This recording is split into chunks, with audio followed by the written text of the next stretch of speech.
speckles all over my stuff now. No, make sure you lick your fingers through the entire show too, you slob. What, you can't? Why you gotta hate on me for having a pre-show snack? Pre-show snack. I think you inhaled a fucking family-sized bag of Cool Ranch Doritos. Exactly what I fucking thought. There's plenty left. It wasn't. He didn't finish it. There's still 3 servings left in the 16-serving bag. And it wasn't brand new when I opened it. I mean, you didn't open it on the show, but we don't know if you opened it maybe an hour before. No, I opened it yesterday while I was watching football. Oh. Well, good for you. Thanks, man. Way to shatter the illusions that we're trying to set of you being a slob. I don't. If you watch this show or you listen, you know, like you don't need to paint a new picture. A nude picture? No, a new. Interesting. Yeah. I always notice, like, my face always looks red like Brother Love, and my hands are so goddamn pale and old looking. Like look at this contrast here. Like, yours isn't so bad, HK. Mine, though, like, big difference. So weird. I gotta start sitting on my hands more before I start the show. Maybe I'll, get the, I don't know, fuck them all up. Wouldn't that, like, keep the blood stuck in there? It'll, like, color up? Wouldn't your hands get all tingly? Maybe I'll get somebody to sit on my face. Maybe my face will turn pale. Maybe you get Andrew Anderson's girlfriend. That was random. Nice. He has no idea, no clue we're live. Not even remotely a little bit. Minute 30 seconds in. Nice of you to join us, Kevin. Wow, well, thanks for having me, guys. Open mouth in. Well, see you later.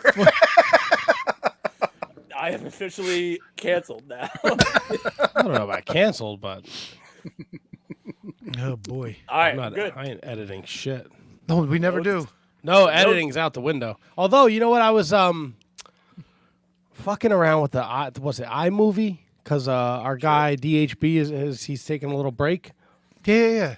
It's the iMovie is very frustrating. Yeah, no kidding, huh?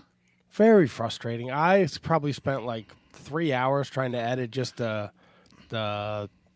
Cold Stone Tim Boston interview. Just the interview. I just want the interview. I wanted to put the logo, the Shining Wizards logo at the front, and then the back end, like a thank you with our social medias. Got it all set. Then I transferred the file, and then I couldn't. It wouldn't open, and I couldn't make it an MP4. It was very, very frustrating, and I couldn't find any answers online. Everything I found, I did, and it just didn't work. So here's a suggestion. Fucking throw my computer in the street. I know. Try editing the file in QuickTime and then using Canva to put all the other stuff on it. That might be helpful. I gotta figure out how to use the old Canva to edit videos. Oh, it's amazing. Canva's amazing. Like the greatest thing. Yeah. Big props to Kate for turning us on to what the fuck is this? What's going on here? Oh boy. Oh boy. Hey, you started without me. You started without me. Happy birthday, handsome Kevin. And don't worry, guys. Look, I got my little hat. Nice. Listen, I'm dressed. I didn't go in my nightgown yet because I didn't want no problems. Hi, everybody. It's a nice surprise, Mom. How are you? Thank you so much, Diana. I thought I assumed you'd be jumping out of a cake. Well, I was going to do something else. But then, I was going to wear a disguise. And I was going to let you guess who I was. And, I don't know. Then it went out the door. You know what they say, the sky's the limit. Usually with KJG, they say this guy's the limit. So this is a party? Where's all the guests? Hello? Hi, Mom. You're the guest. Happy birthday. Thank you very much. Anthony, you're sick. I didn't do it. You did. You told me it was going to be a Halloweeny party. A Halloweeny party. Wonderful. You told your mother this was going to be a Halloween party? No, a Halloweeny party. I don't even know what that means. We were going to take our weenies out for Kevin. Oh, my God. All right. It sounds like a charity event, like weenies for Kevin. This is cute and so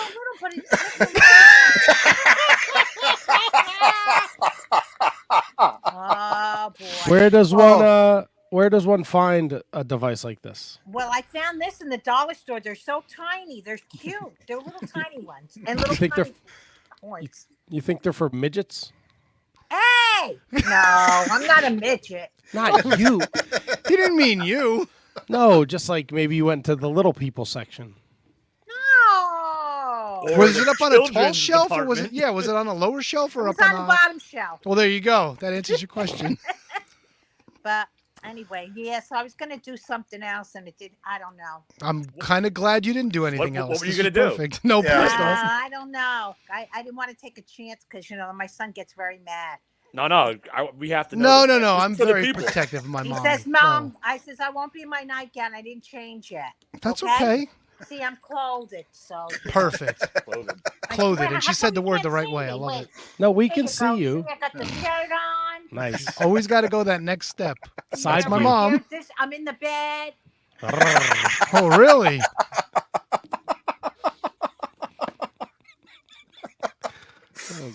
Diana, I was in Jersey like 2 months ago, and I I heard. where were you?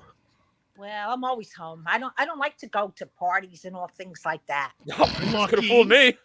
Well, everybody wants to know your business. Pop, pop, pop. Yeah, damn those people wanting to know your business. Bop, That's bop, why I'm bop. a very private person. Very private. I understand. Very.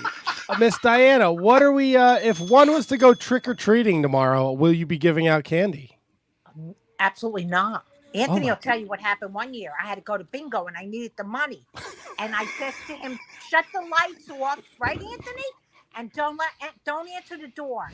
Because and Anthony always teased me about that. Mom, you're going to bingo with the money and not giving the kids candy? Yeah. Right, Anthony? Yeah, you're not saying nothing. We love That's to a give the shock. children of our neighborhood candy. Yeah, well, Connie does. My Wait, sister so has my house, so she buys it by the truckload. She doesn't want anybody knowing her business, but let me tell you about my sister Connie. Yeah, she waits there and she sits in the garage. Oh, stop, Anthony. Or She sits in the garage. Is that? So who's all the guests coming on tonight for this big live? Well, Matt, it's funny that Diana mentions that. Oh, I'm not telling you. It's a surprise. Anthony said I was a surprise. You're you the are a great first of surprise. many surprise on the Handsome Kevin birthday extravaganza show. Thank you. I'm privileged. You Yeah, are well, now. you're- Honored. You should be honored that we can't do this without you and your frozen bananas. Oh my God. What? You've never had a Diana's frozen banana? They're at the Lidl. Oh, I've heard of them. Yes, I've heard of them. You're right. No, yes. Yeah, your son Yes, I talks did. about I've them all heard the of them. time. They're little ones. Yeah, like the hat on your head. Jesus. Yes. You're all sick. All of you deserve each other, really. Why? Whoa! I mean, she's not wrong about that. Huh? Well, no, it's good. It's all good. It's all good. Diana, can I ask? Since it's the holiday, the Halloween season here, what was Tony's first Halloween costume? Oh my God, was he a clown? Probably, yeah. He never took it off. I lobbed it up there. Oh, yeah. I think it was a clown, right? Yeah. Yeah, I'm pretty I sure have it to go was. check my albums. Oh God. Is it brown? Terrible. Brown. Oh. Yeah, what they trying to say, honey? I don't know. I think they said I make duty in my pants. Well, yeah, that's another story. Well, they know that story. Matter of fact, they know every story about me making duty in my pants that's ever existed. Right, he's going, Daddy, drive home faster. Daddy, drive home faster. Listen, I had really are. a And then he situation. said, uh-oh. He was in the back seat with his brothers. He said, uh-oh. Oh boy! Oh, would you look at the time? I think it's time for our next. Yep. All right, I won't bring it further yet. I don't want to embarrass you. Oh, we've gone far enough. Well, The sky's the limit. well, He shows up every week. He embarrasses himself more than enough. 100%. that's all right. Yep. That's right. He's got good. He's got my personality. Absolutely. I got Yeah. personality. Mitch, you got personal. Let me put Yes, my nightgown yes, on. we- Yeah, you see You know, this? Anthony, we used to. Where'd he go? You see this? Oh, You see this? my God. I'm laying on my bed for you, handsome Kevin. Yeah, I'm on the bed now. Here I go. Yeah, Anthony and me, we used to play practical jokes all the time. Remember, Aunt? Oh yeah. Hide in your closet, and you were eating, and I would jump out. Eating in the closet? No, I was hiding in the closet. Yeah, you used to do a lot of stupid things to And me. remember that one day still you recovering. had those, what do you call those guns, the water blaster things, remember? Super and I soakers. got you outside. I chased you with the hose. I said, I'll fix them. I got the hose. And they came in the house. All the walls were red. Daddy was mad. He goes, you're worse than the kids.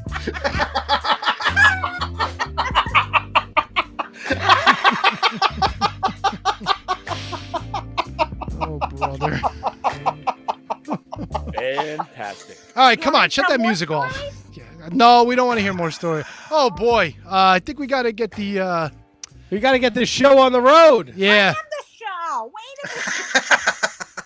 All right. Good. Bye. Thank you very, Kevin. thank you very much, Diana. All right. Now Thanks, you Mom. gotta Love turn you. this Bye. Say We'll it, give you the HJ. boot. Just don't end the stream. I got you. You're out of here.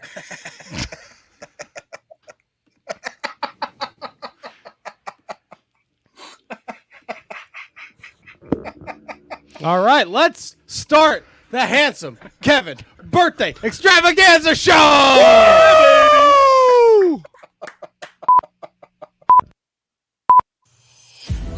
The following is a presentation of the Shining Wizards Network, broadcasting live in high-definition video and available on all podcasting and streaming platforms. Follow us on social media at Wizards Podcast. Check out our merchandise at merch.shiningwizards.com. Do your Amazon shopping at amazon.shiningwizards.com. And become a Patreon supporter at patreon.com/wizardspodcast. And now, it's time for the Shining Wizards.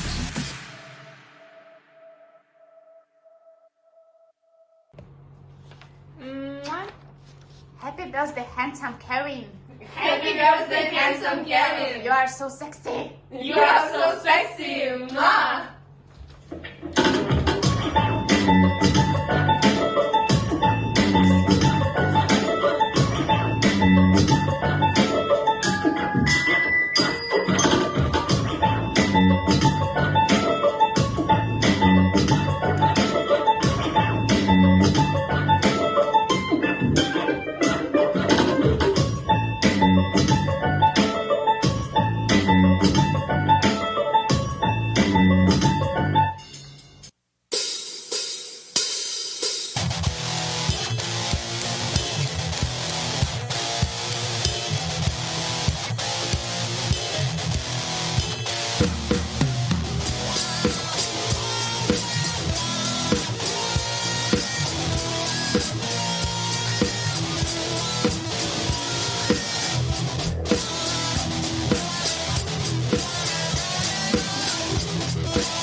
You are tuned in live to Handsome Kevin's birthday extravaganza, aka episode 661 of the Shining Wizards Wrestling Podcast, live on social media, going with you wherever you go. We're gonna have a fucking party tonight and do some wrestling talk. And talk about wrestling. Tony! Matt, you keep muting my microphone. Handsome Kevin. KJG. Happy birthday, handsome Kevin. Yes. Your face is red and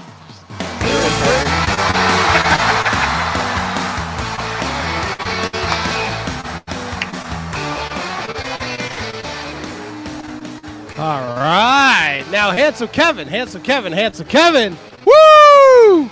I don't know how long you've been listening to the Shining Wizards Wrestling Podcast. I know you've been apart for a little while, but we have a history of doing birthday shows where we have booked a whole show full of birthday guests just for You handsome Kevin. Woo! Thank you so much. Special thanks to Molly Rogue for letting me know when Kevin's birthday was. She was in on this when this planning went into motion a couple months ago. The fun thing will be to see who actually calls and who flakes, and then to watch me rage and tell you about it. It's not possible. Oh, No Diana way. made it. Oh, I really. You know what? If you. All right. Was this a DM gone wrong? What happened? I don't. Ma, what are you doing? She can't. Oh my you God. can't see nothing. I just figured I'd give you another fun time. That's it.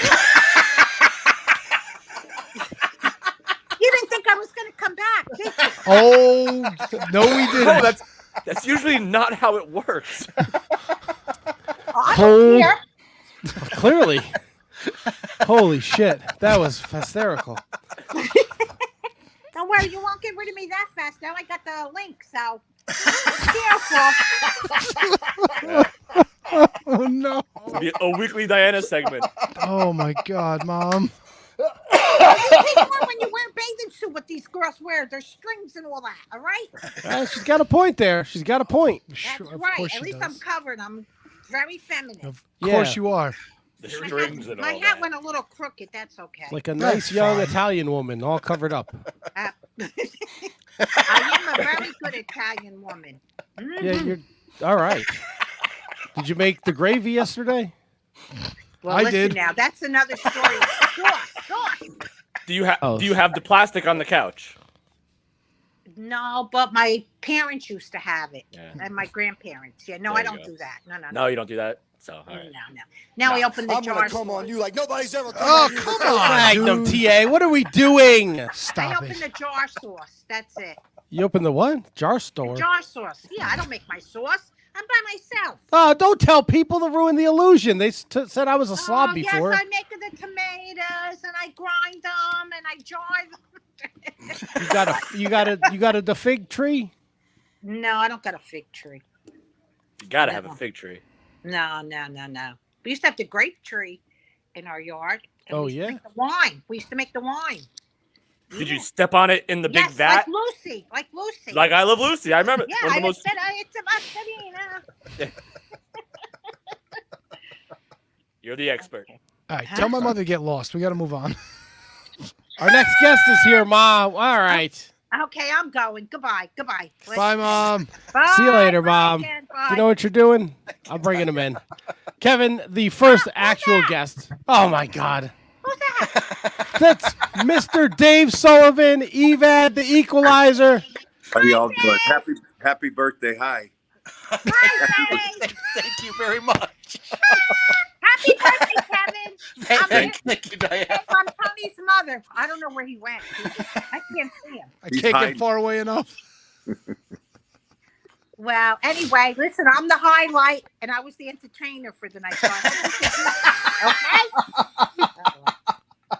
that, okay? Bye, Mom. Wait, I'm going. Do you need me to kick you out? Goodbye. Mr. Sullivan, we appreciate you taking time out of your busy schedule to join us for Handsome Kevin's birthday extravaganza. Happy birthday, Kevin. Thank you very much, man. You're Wow. welcome, brother. Wow. Your mom's perfect.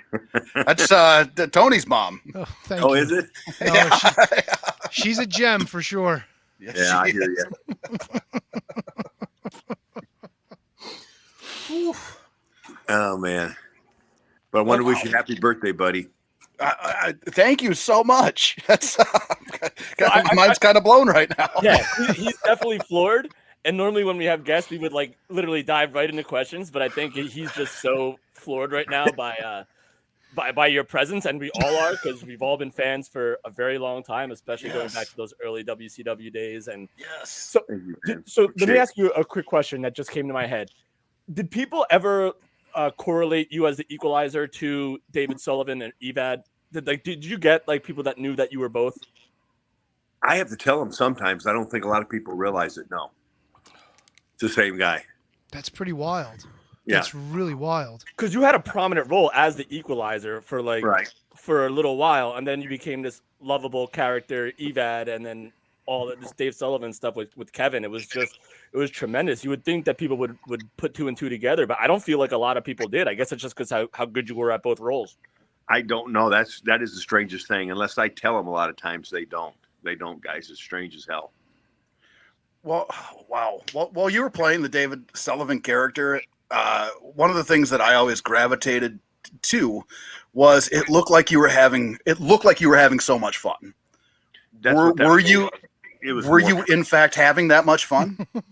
I had more fun being an Equalizer, to be honest with you, but that role kind of required that, so you kind of develop that in your character. Yeah.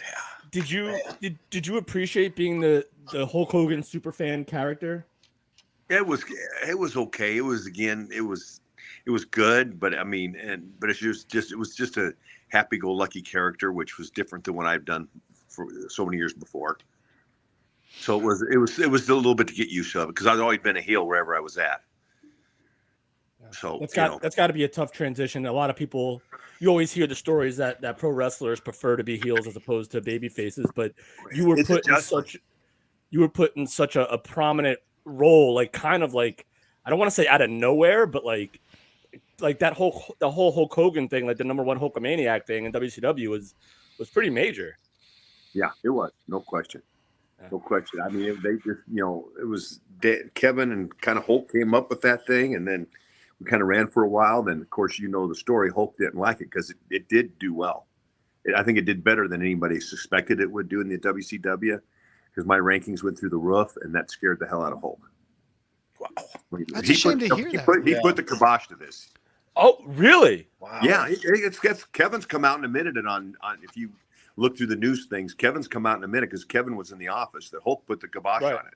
Okay, so I'm a big fan of Kevin's podcast. I listen Taskmaster Talks. I listen to it pretty religiously. I'm going through the archives, and I never knew that. Do you think he was threatened by the fact that, first of all, no one's taking Hulk Hogan's spot? Like, let's be honest. But like, no, what he was afraid of, that and Arn said this too. What he was afraid of is that people would mistake me for him, which I don't know. Like Kevin said, I don't know where he ever got that idea, but I think somebody must have gotten his ear and said that, one of his people, and then all of a sudden he put a kibosh to it. Oh, that's disappointing. Yeah. So it was never, I mean, I would have probably stayed with that for a while. Never would have went with the green stuff and the rabbit if it wouldn't have been for Hulk doing that. Oh, I forgot about the rabbit. Oh, the rabbit. I loved the rabbit. Totally forgot about the rabbit till you brought that up. People today still ask me about that. Some bitch, I said, this is really good for dinner. No, you didn't eat Ralph. You didn't eat Ralph, did you? I'm really healing hard. Of course I eat Ralph.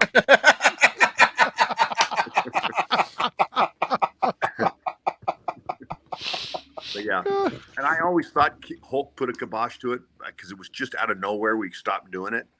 And then, later on, Kevin admitted that it was Hulk didn't want to do it. He wanted to stop, and he had what was the word he had at that time? Creative. He had it in his contract.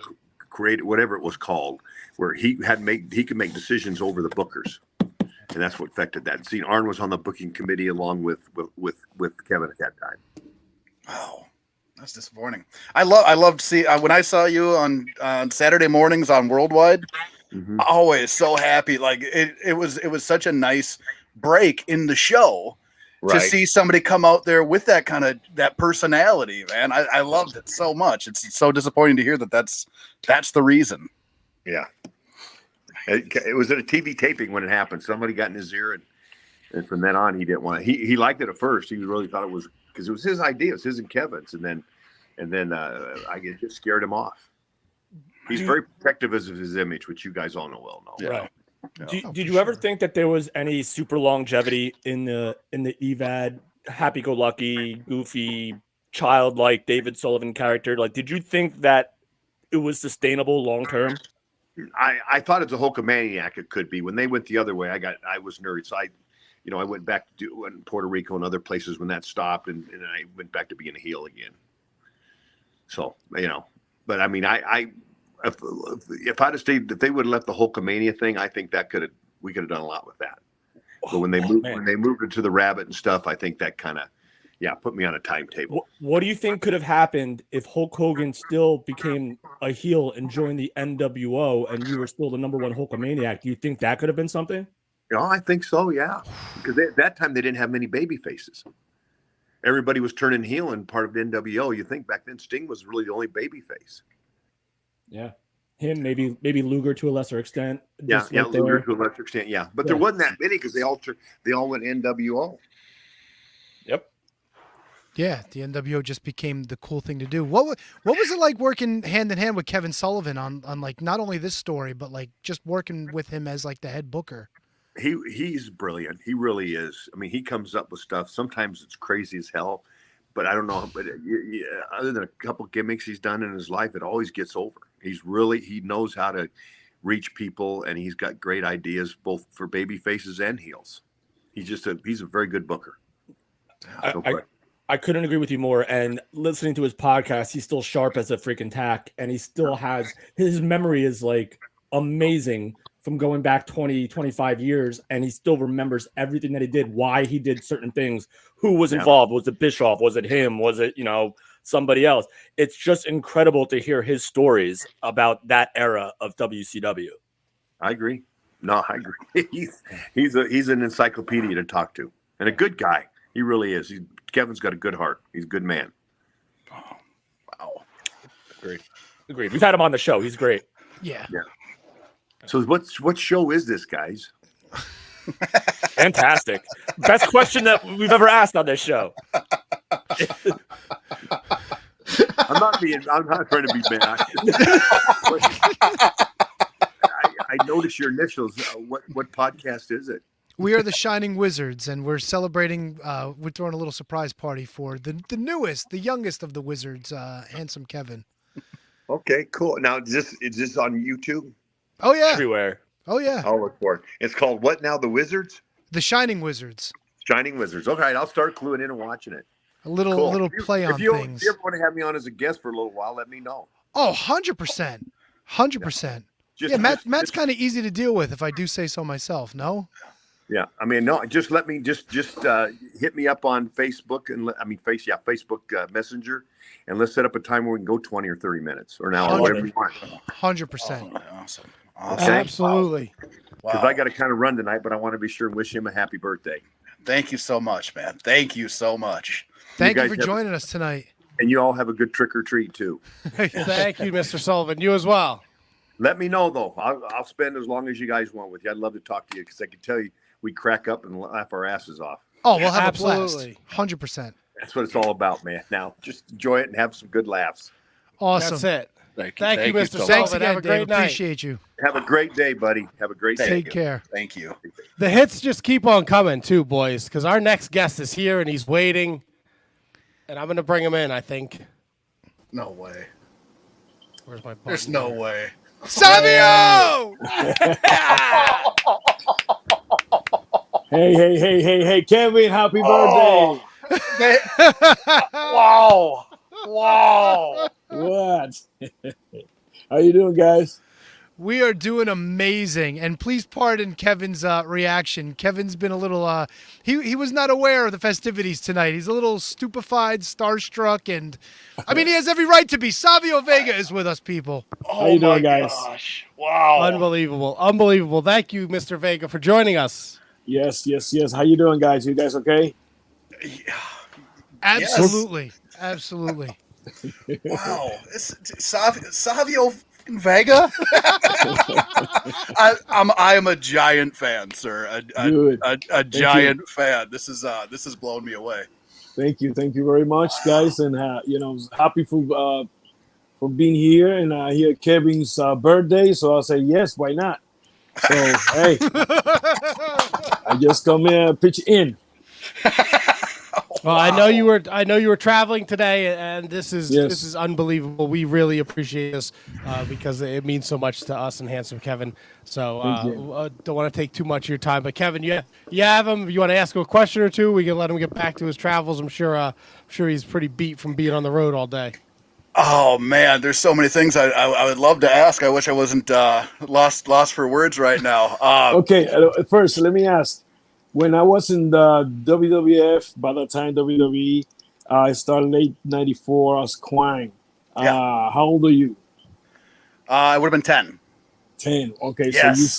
you see pretty much that Attitude Era. Yes. Yes, Okay. all of it, man. The Good. Bariquas and Yeah. everything, man. All right. I've been such a big fan of yours, and every Thank time you. you come up, I scream from the heavens of how much I appreciate your work, man. Thank Like you. you're one of the guys in ring that I always connected to. Like every time I saw you coming, you doing the shucking and the jiving and dancing, You man. know, I loved it all. If Good. you could take one match, right, yes.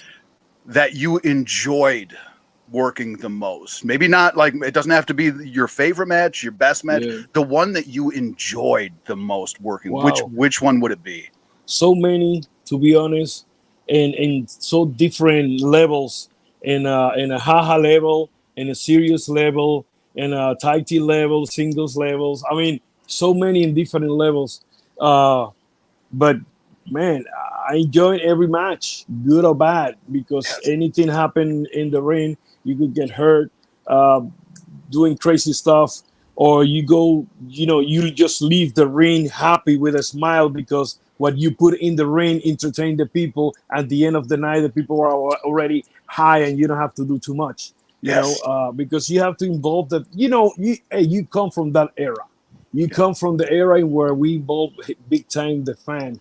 And I learned that here in Puerto Rico. And that's the only way that I know how to work the people. You have to get the people into your match, into the story that you are pitching. You want to pitch a story in one match? Yeah, you could do it, but do it right. So at the end, you got the explosion and the people happy. There was so many matches, brother, to be honest. There was one spot that like I always tell people, like, I think that you have a very underrated sense of humor. Like when I'm watching you work, but there was one in your house where the rest of the nation, they left. They got barred from ringside, so everybody started going up the ramp, and you didn't. You stayed ringside, and the ref turned to you, and he's yelling at you, and you're saying, "No, you're gone." And you said, "No, I stand here." And the ref says, "No, you're gone." And he said, "I don't stand here," and I just lost it laughing. Yeah, like yeah. there's, and I appreciate so much like the little things that happen within the match and stuff like that, man. I'm blown away. I'm blown away. Thank you, man. Thank you. It's a pleasure, to be honest. How old are you now? 38. 38. Nice. I think 38. Yeah, 38. that happened too. We sometimes forgot the day that we born. One time in Japan, for a win, we traveling, and the truck got mechanic problem, so we have to jump in a train. We have to go on a train for 2 hours. I'm like, now I'm sitting down in my Holabird, and I said, "What day is today?" And that was my birthday. And he's like, "Oh my God." Shush. I mean, the traveling, the whatever, I didn't even remember that it was my birthday that day, and that happened in this business. That happened. There was one moment to piggyback on the birthday boy. I think it was on Raw. You had a run in when it was the Bariquas against the I guess the DOA. Who was it? Yeah, the Disciples of Apocalypse. What was the name of that group?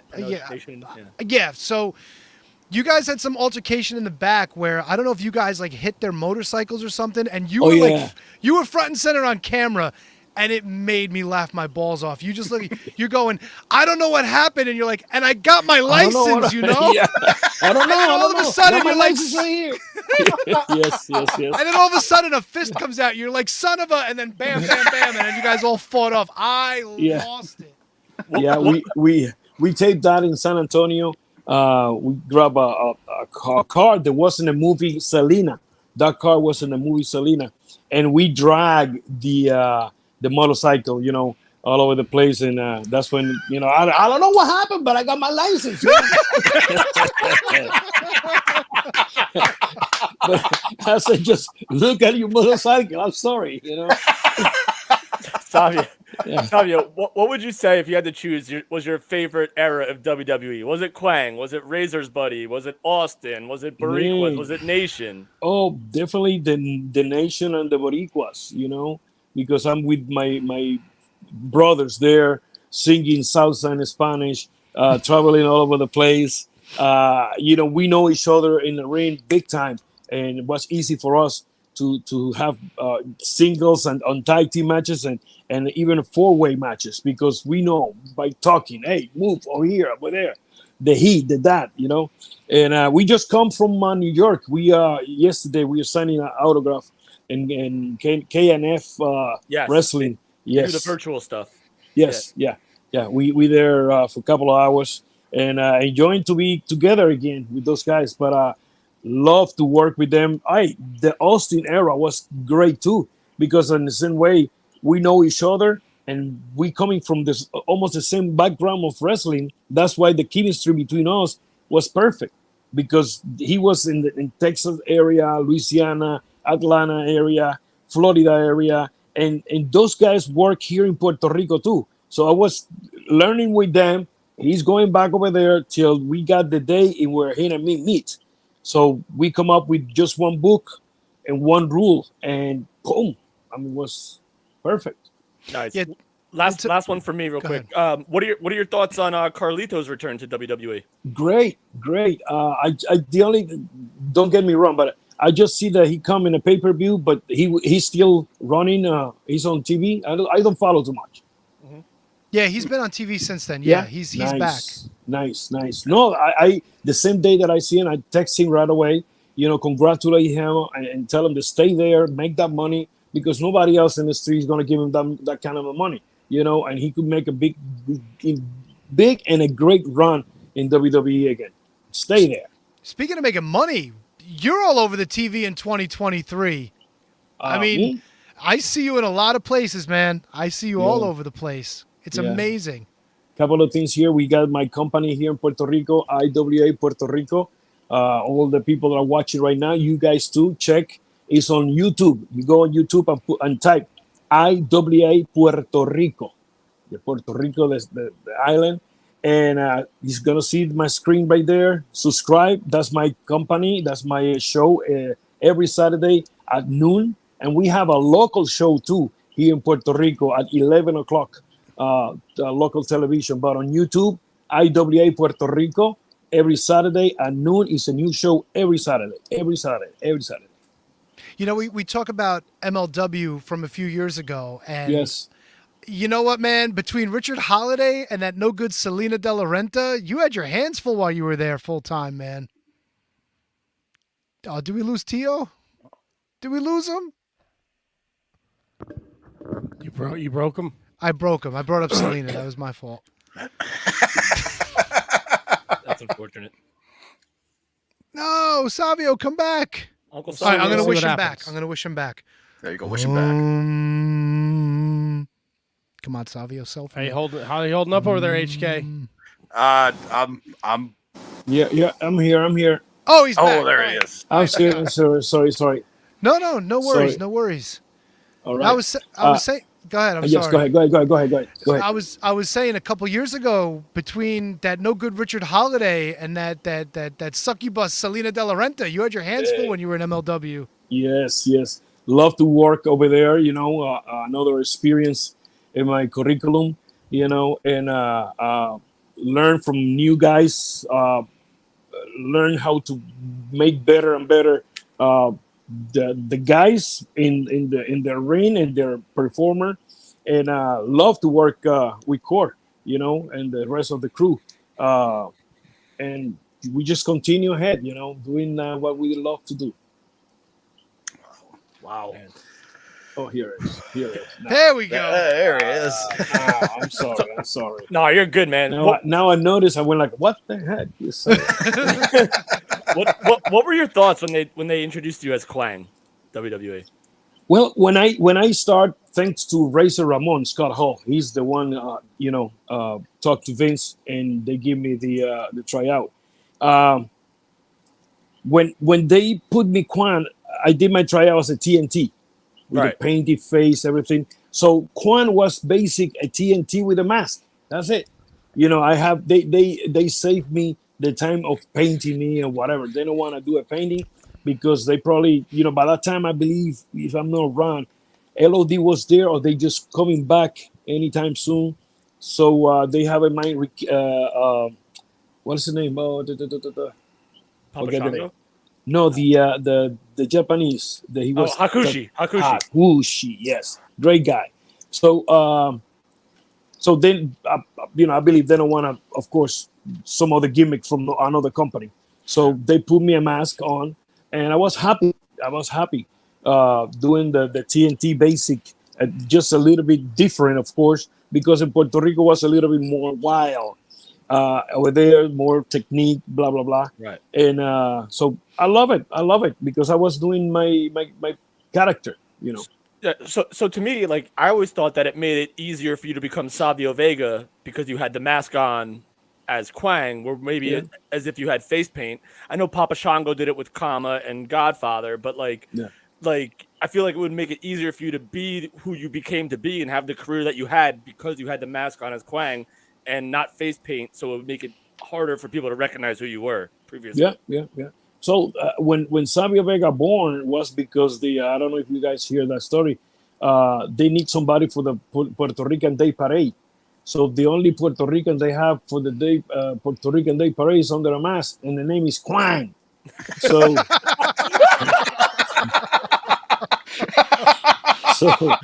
so what they did is, okay, let's turn this son of a gun, into a baby face. He's a friend of Razor Ramon. He's from the South Bronx, and the other one from Miami. What a ghetto motherfuckers! So yeah, they treat us bad. But they treat us bad, like, oh my god. But I mean, since we come out on TV, those places just went up big time. We represent the people. We represent. So, love to work with Razor Ramon. Just changing a little bit. Love to work with Razor. I know Razor from here in Puerto Rico. We wrestled. He was here as the Cowboy Scott Hall. Huge son of a gun. Big mustache, and we work hard here in Puerto Rico. When he talked to Vince about me, it's because he liked the way that we work, and we work solid. We never hurt each other, but we work hard. Thanks to him, a lot of people know me, in the wrestling business, and God bless him soul, man. You're Wow. like, Yeah. This is unbelievable. he's so starstruck, Savio. He really is. This is amazing. Yeah. Well, we appreciate you, Savio. We would love to have you back on and do a proper talk with you, where we can, talk more IWA Puerto Rico and more about your wrestling career, because there's so much. We really do, from the bottom of my heart, appreciate you taking the time to join us for Handsome Kevin's birthday. Safe travels, get some rest, and we'll touch base and definitely do this proper for you. Thank you very much, and follow me, Tio Savio Vega on Instagram. Beautiful. Take care. God Thank bless you you very guys. much. Thank you, Savio. Thank Be you, well, Savio. man. bless you, Savio. Bendiciones. Muchas bendiciones. Blessings, guys. Bye-bye. Beautiful. Bye. Have a good one, Savio. Thank you. Whew. How you feeling, HK? What the fuck? That was Savio Vega, man. Sure was. Yes, it was. Oh man, He had his That's, license and everything. I'm a huge Savio guy. That was I'm floating a little bit, guys. I'm floating a little bit. God, Matt, like, I could talk to Savio Vega, and Kevin, I'm sure you could too. Like, I could probably ask like 80 million questions about his career. Yes. Like, and some of them could be like on point and like about his career, and some of them will be the most random questions you've ever heard. Well, it's like when we did that Hall of Fame bonus show. Savio was my guy. Yeah. Like I argued, he is 100% a Hall of Famer. Doesn't get the credit that he deserves. We'll get there. Oh, I think man. if there's ever, not that this should be the reason why, but if there's ever a WrestleMania or something like that in Puerto Rico or some sort of major event, or they change where now they'll put him in, but that shouldn't be why he goes in. He should go in. He should go in whenever they want him to go in. 100%. 100%. He absolutely belongs there. I'm And shocked. Even more so now because he's a tremendous, tremendous dude. He's amazing, dude, and such a nice guy too, man. And Matt, so was Dave. You're yeah, 2 for 2 right now, brother. I'm feeling pretty good. Well, the hits aren't going to stop yet. I really thought Savio was going to flake. He doesn't seem like a flaker. He seems like a guy that would not be able to do it, but a flaker, I can't see Savio being a flaker. Maybe he was just trying to no-sell us to make us nervous. Savio doesn't know. Savio sells. He knows what he's doing. And selfishly, there's a lot of good sound bites in that too. So yeah. So even though it's your birthday celebration, there's presser material there. Man, you guys are blowing me away right now. I'm a little. All right, well, let's take a deep breath because we got. So while I have a minute, there's 7:30. We have a guest. 7:45 is questionable. I 100% don't know if that's going to happen. The 7:45 guest. I put it out into the universe. We'll see what happens. We got somebody at 8, 8:15, 8:25, 8:35, 8:45, 8:55, 9 o'clock, 9:15. We're rocking. We're rolling. We're jam-packed. It's HK's birthday celebration. If you tuned in for wrestling talk and talk about wrestling, it'll be there, just not in its usual context where we're talking about what happened in the last week of wrestling because we're celebrating Handsome Kevin's birthday tonight. Woo! So I'm not going to need these. I couldn't. I had on mine already. Yeah, I couldn't. I didn't let Brendan in because I wanted him to still do the notes and make it seem like this was going to be a real show. Is that a dying animal or what was that? No, that was I believe that was my wife yelling from the upstairs down. You want to check on her? No, I'm sure she's fine. We have a shared vent in the master bedroom, and then it shoots down to my office here. So literally sounded like a ghost. So Dave Sullivan, I set them all up, and we're good for like a month. I'm going back and forth with him, just confirming this, that. Today he goes, "This is so good." He goes, "So where's Kevin living these days?" I go, "Oh, Kevin's a Minnesota guy. When did he move from Florida?" You know we're celebrating Kevin Sullivan's birthday? I go, I don't think we're talking about the same Kevin. Oh, no. Kevin Sullivan, right? And I go, no. No, it's Handsome Kevin from the Shining Wizards Wrestling Podcast. That's perfect. So Tony's been helping me set things up, and we got a Skype because someone may have to call in. So I'm setting up the Skype this afternoon, and I can't figure technology out. And then I text Tony. I go, I can't figure out fucking technology. And Dave Sullivan thinks this is for Kevin Sullivan. This is either going to be the greatest thing in the world or a complete fucking shit show. And did you not? Did you clue him in? You clued him in, right? Who? David Sullivan. That it wasn't for Kevin Sullivan. Yes, I didn't leave him hanging. That's awesome. All right, let's bring in our 7:30 guest, Mr. Eugene Nick Dinsmore. Whose birthday is it? Whose birthday is it? My screen went out on my camera, so if you see me looking over here, I've got it connected to the TV, so I can see you guys over here, but you can only see me face to face here. We just saw each other Saturday night. Yes. Yeah. How are you, man? You make it home safe? Yes, I did. We were fast and quick and all the way there. Attaboy. Cheers. Cheers. That's a snazzy hat you got on there, pal. I bought it at the gas station.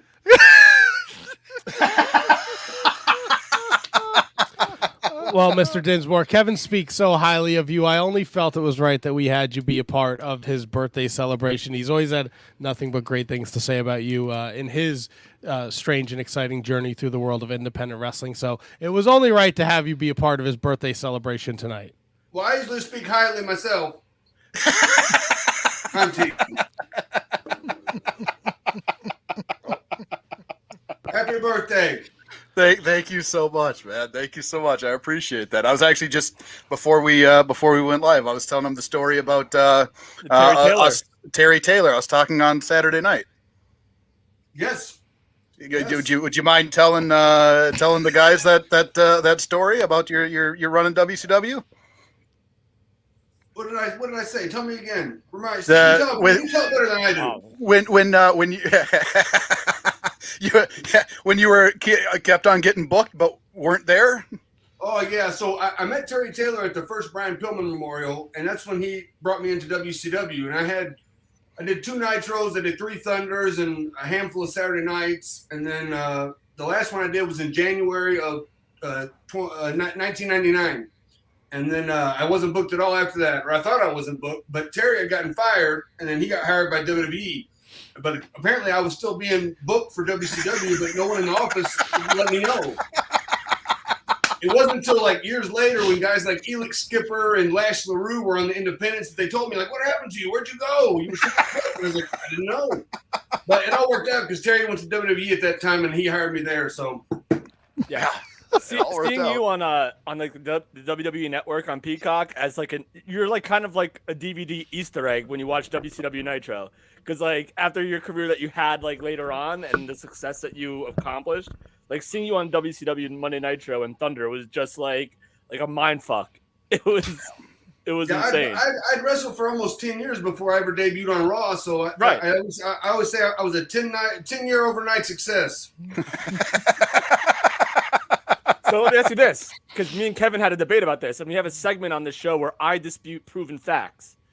So in 1998, on WCW Saturday Night, when you were on Saturday Night, was that still in the center stage or the sound stage or whatever it was called? I didn't go there. I don't know if they did not take there because they could have, because I did like 5 or 7 Saturday nights. But every time I did it, it was on the road somewhere. It was usually on a Tuesday between Nitro, which was on Monday, and then Thunder, which was on Thursday. So I'm wrong again. Facts 3, Kevin 0. My name is also Kevin. I'm not the birthday boy. That's your boy right there. But just to avoid confusion, that's wild. Because I hate facts. I don't let them ruin a good story. Most of the Saturday nights I did were in buildings that were in the South, like Georgia, Macon, Georgia, or somewhere in Florida, somewhere like that. I think there might have been one somewhere around Atlanta, but there was never one at the Central. I never went to the Central Stage or whatever it was called. I was at the CNN building, right? Yeah, it was one of the parks, or like it was like Universal or something where maybe like Impact ended up doing stuff. I don't know. Oh, then Orlando? No, I didn't go to Orlando either. I'm not 100% sure where it was, but it's one of those places. I think we're on the same page with that.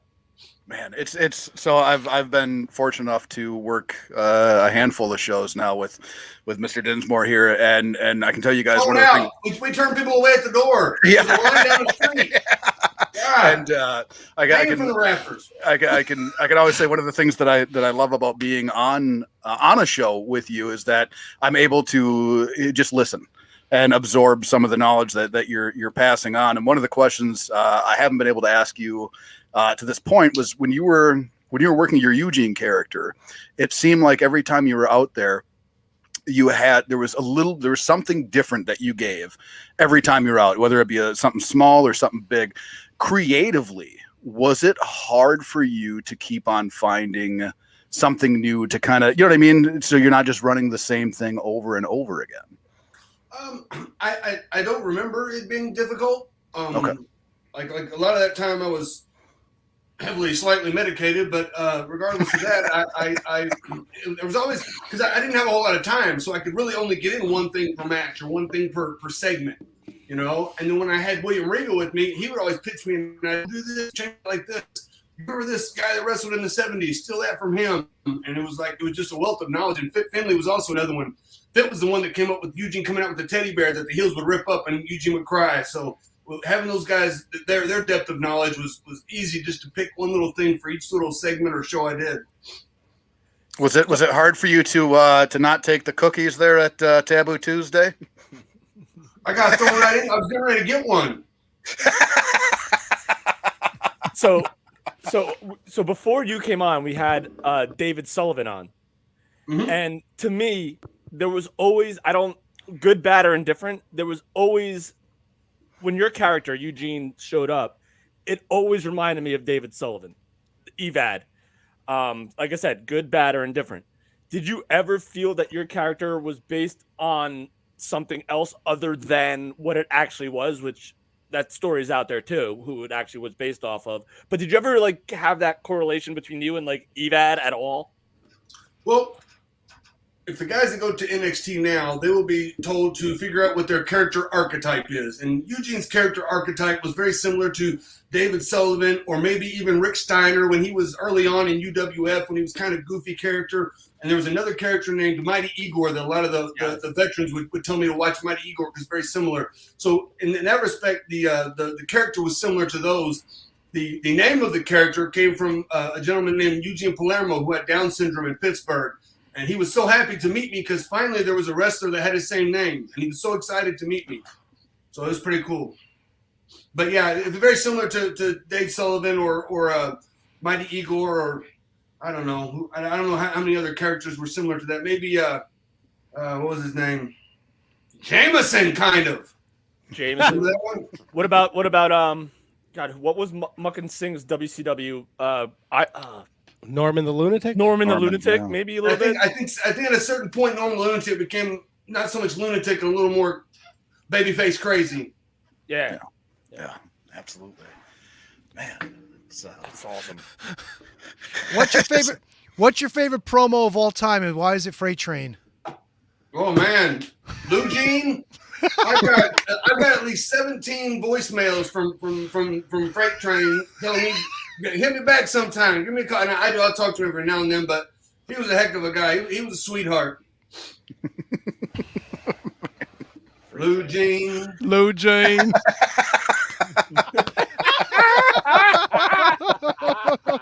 One of the best compliments I was ever paid was by Colt Cabana after that match. He goes, that actually felt like a main event feel because the match I had so much fun in because I could just direct the whole thing, and I took somebody with limited experience and limited ability, and I had the crowd right where I wanted them, and it was so much fun. He was so easy to work with, but God, he was enormous. He was 6'5", 6'4", 300 and some odd pounds, big guy, but just gentle, really nice guy, really cool guy. But I remember one year at the WrestleCon that goes on at the WrestleMania weekend, there was Jushin Thunder Liger sitting next to Freight Train at the autograph booth. You made it, kid.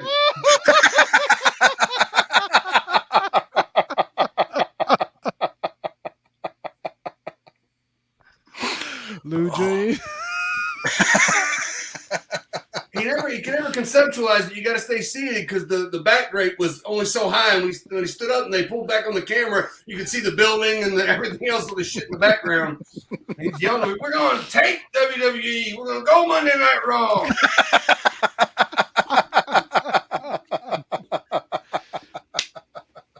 but I told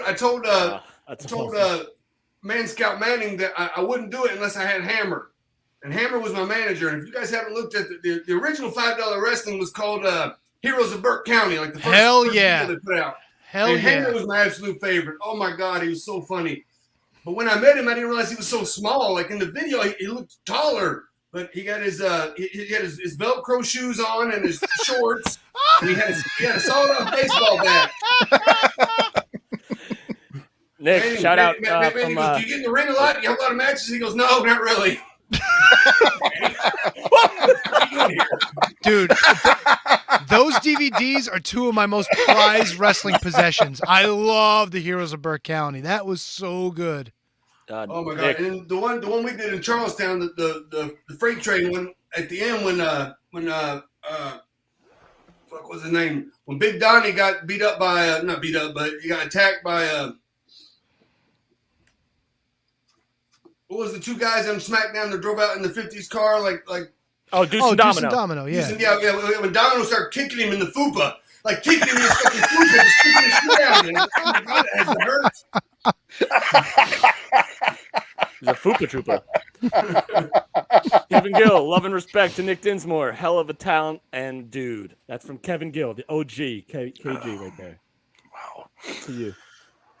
Wow. My God, Burke Man, County that's a great Wrestling. story. Do some Good domino God. kicking in the fupa. No, it's just Domino. He's the only one there. I don't know how okay. to use. I never seen him after they got released. But I seen Domino a lot there for a while. Yeah. My funny story I heard him tell one time is somebody paid him to do a personal appearance, and it was at a wedding reception. And the bride goes, "Oh my God, you got a Domino impersonator? That's funny."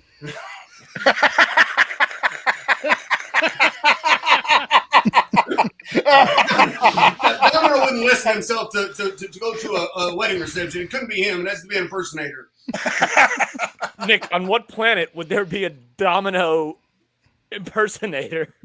It's got to be in the South, wherever it is. I think it was in Tennessee. I think it was in Nashville or Memphis or something. Oh, now Nick, you've said before you're kind of on a farewell tour.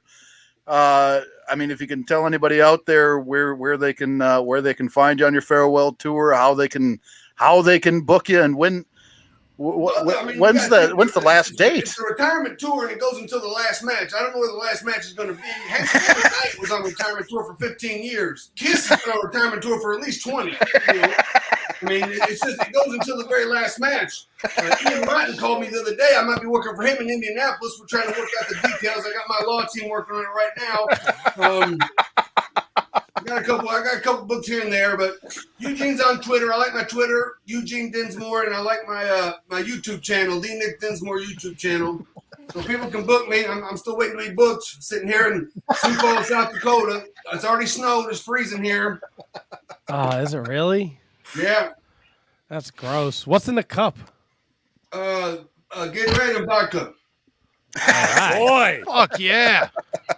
Well, it's a birthday party, right? Yes. Hell yeah. You're the first. Savio Vega was traveling and Dave Sullivan was in his kitchen, but he wasn't drinking. You're the first one to have a proper drink for HK. Savio and I were in India together for 3 months. We trained 28 Indian wrestlers that didn't have any experience and spoke no English.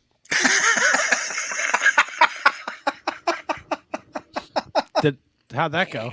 Actually, it came out well. We filmed a season of TV for what was called Ring Ka King. I don't know if you've seen it or not. Yeah. Some videos out there of it. And then one of the guys now wrestles at OVW in Louisville, Mabahali Shira. Yes. Sure. It was definitely different over there. India's a crazy place. What was it like? What was it like working with Eric Bischoff? Eric was actually really cool. I mean, I'd met him when I did the WCW shots, but I just shook his hand. I didn't really get to know him. And then I'd read everything online and all the books that have been written about how, the bad things that he did. But he was gung-ho he was just talent in WWE. He wasn't office or anything. And he was like ready to go. And he wanted to put as much into the Eugene character as he did everything else. And I really appreciated it. Last one from me. Kurt Angle, thoughts? Oh, he beat the shit out of me. God. No, I like working with Kurt. I mean, it was great. And Kurt, I learned a lot from him, even though at that point I was in the business longer than he was. But he was teaching me top guy things. But God, he dropped me on my head. He pulled my hair. He blacked my eye. But cool enough guy. An absolute awesome guy. Yeah. Was there ever anybody that didn't want to work with the Eugene character because of the Eugene character? This happens if you watch anybody on TV. The minute somebody gets hot, everybody wants to work with them. I had everybody up and down the card. And who did I end up working with? Hunter. So I went right to the top. Anything gets over, everybody wants to work with them because it's the hot segment on TV. Yeah. Yeah, absolutely. Man. You were brought back for I hate to use this phrase, but it's what it's called, a cup of coffee later on. What happened with that? I got rehired, and then when I showed up, I didn't think Eugene had to be a body guy, but they told me I wasn't in good shape, so they turned around and fired me the same day they hired me. What you gonna do, brother? As terrible of a story that is, it's an incredible story. But then they turned around and hired me again to be a coach in Orlando, so I went down there and I was coach for 2 years. So they ended up bringing me back, and never say never. They could bring me back. I told them I would come back to the Royal Rumble, but I had to go over. I ain't putting nobody. I ain't putting 30, 60, 40 guys over. I'm winning this thing.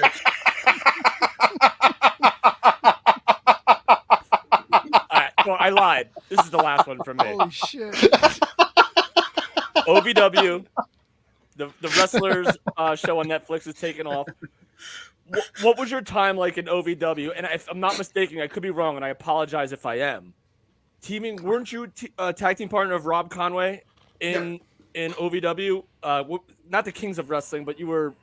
What were you guys? Lords called? of the Ring. That's what Cornette named us. Yeah. How was that?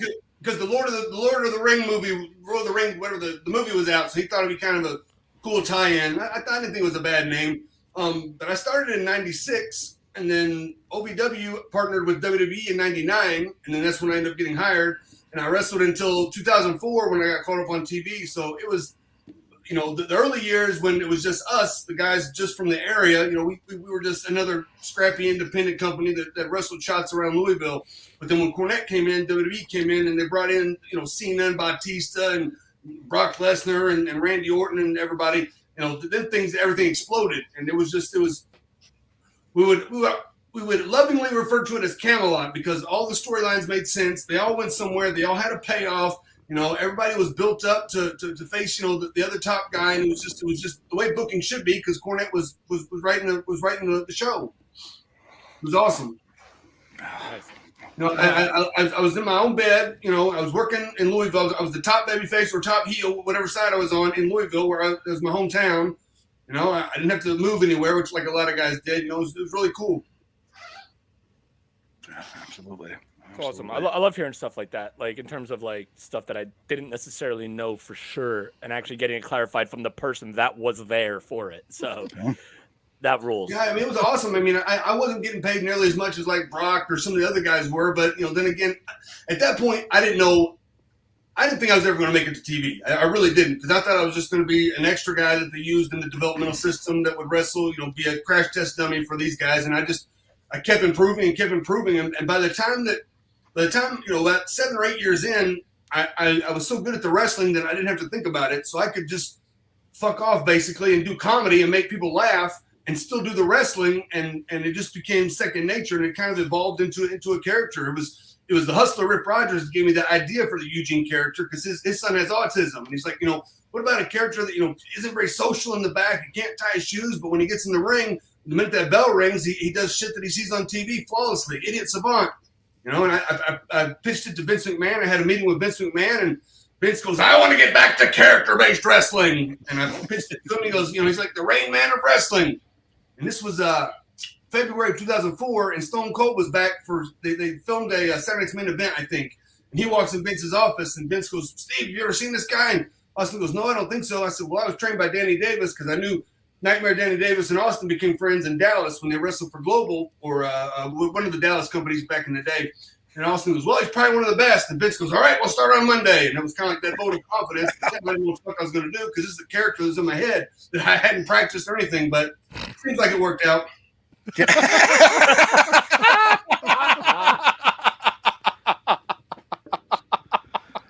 I'd say so. This is, goddamn, you are super entertaining. But I still think Doink the Clown should be in the WWE Hall of Fame. And I say this on every video I do. Doink the Clown should be in the WWE Hall of Fame. He's instantly recognizable. He's instantly over. The people love Doink the Clown. 20, 25-year, 30-year career as Doink the Clown. And I was Doink the Clown twice, so I think I should be switched in there as the Hall of Fame member. I think you'll get there. We talked to Savio about this. I think you'll get there. As the Eugene, I think that you had like a really good run. I mean, it may not have been as long as you would prefer. Yeah, but I think WWE might be kind of a little iffy on a Eugene character in today's climate. Although I think they could bring it back because they can do anything. They can take the mask off of Kane and make it mean something and make it real. Yeah, they can do whatever they want. I don't know if they actually would now that they're partnered with parent companies and all that shit that goes on. But like Taker was able to shed his character for his Hall of Fame. So like to me, I know there's no disrespect. There's a vast difference between the Eugene character and the Undertaker character, but it's still just shedding the character and being yourself and getting inducted. I don't think that's out of the realm of possibility at all. I think it would be a quicker route for Doink though. You're gonna come out and like spray like water out of your jacket. I did that. I wrestled Benoit on TV and I had the flower that squirted water on him. But I don't think the camera picked it up very well. So you deserve it more than Ray Apollo, then I guess is what you're trying to tell me. All of us. I think there's 7 guys that played Doink. I think Lombardi, Matt Bourne. Yeah, Matt Bourne. It was Steve Kern did it. Brawler did it. I believe one of the headbangers did it. I think. Chad and then probably. Jericho did it once, and then I think somebody recently did it, but I don't know who that was. What about the Conquistadors? Should they go in? Yep, I was a conquistador once. So by the time we're talking this time next year, you'll be a two-time Hall of Famer. Stole the gold outfits. We just had a black mask that said C on the side. It looked like ears. One of the things that I love, like going back and watching you and being able to even be on cards with you and being able to see you perform is your ability to feel the crowd and ad lib. Where does that, like, what do you attribute that to? Is that just years of experience? Is that something that people have handed off to you? Where do you get? Because it's really it's unbelievable to me, just your ability to feel and change and ad lib and always like keep when you go out there, man, everybody's on their feet. Everybody's loving what you're doing. So that ability alone just blows me away. What do you attribute that to? I think that's one of those things that either somebody has it or they don't. Like the kids that grow up and they're the show-offs in class and they're the ones that are making everybody laugh and they don't know why they do it. They just do it.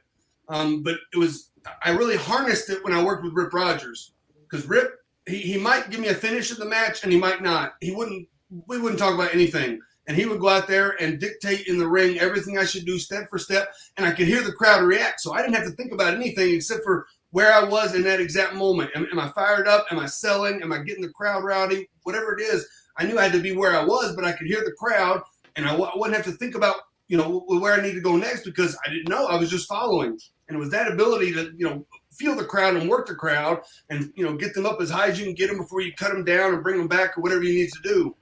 So it's experience. And I think it's part of that it factor that, I want to be humble. I don't want to say that I have a huge amount of it factor, but there's something in that being a show off or being the class clown or being, an entertainer or somebody that can just go out there and they have a relationship with the crowd and they're not afraid to be a public speaker or go out there and make a fool of themselves and to get a laugh. So yeah, I just find it fun. I'll go out if I wrestle independents. I will intentionally try to not talk to my opponent just to see if I can make him sweat. And usually that happens. I don't know. Just go talk it out there. Because I know a lot of guys don't do that. And that's really the way you learn how to perform in front of a live audience is go out there and just do it, feel it. But it is difficult to do. Sometimes it's nerve-wracking. Well, Mr. Dinsmore, this has been an absolute pleasure.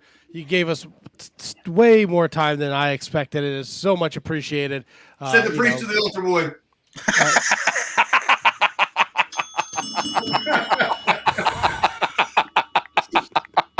Handsome Kevin is a great addition to our crew, and no better way to celebrate his birthday than to have you be a part of it. So thank you for taking time out of your busy schedule. We could probably do like another hour with you on a different day, so we'll reach out. Let's set it up. Get your birthday festivities, and I'm going to get to downloading porn. I didn't mean that. You don't have to download it anymore. You can just go right to like a website, It's on the phone, but then they track you on the phone. Every time I put the porn on, it tells me I'm driving. I'm not driving. That's how they get you. I think it's just trying to tell you keep both hands on the wheel.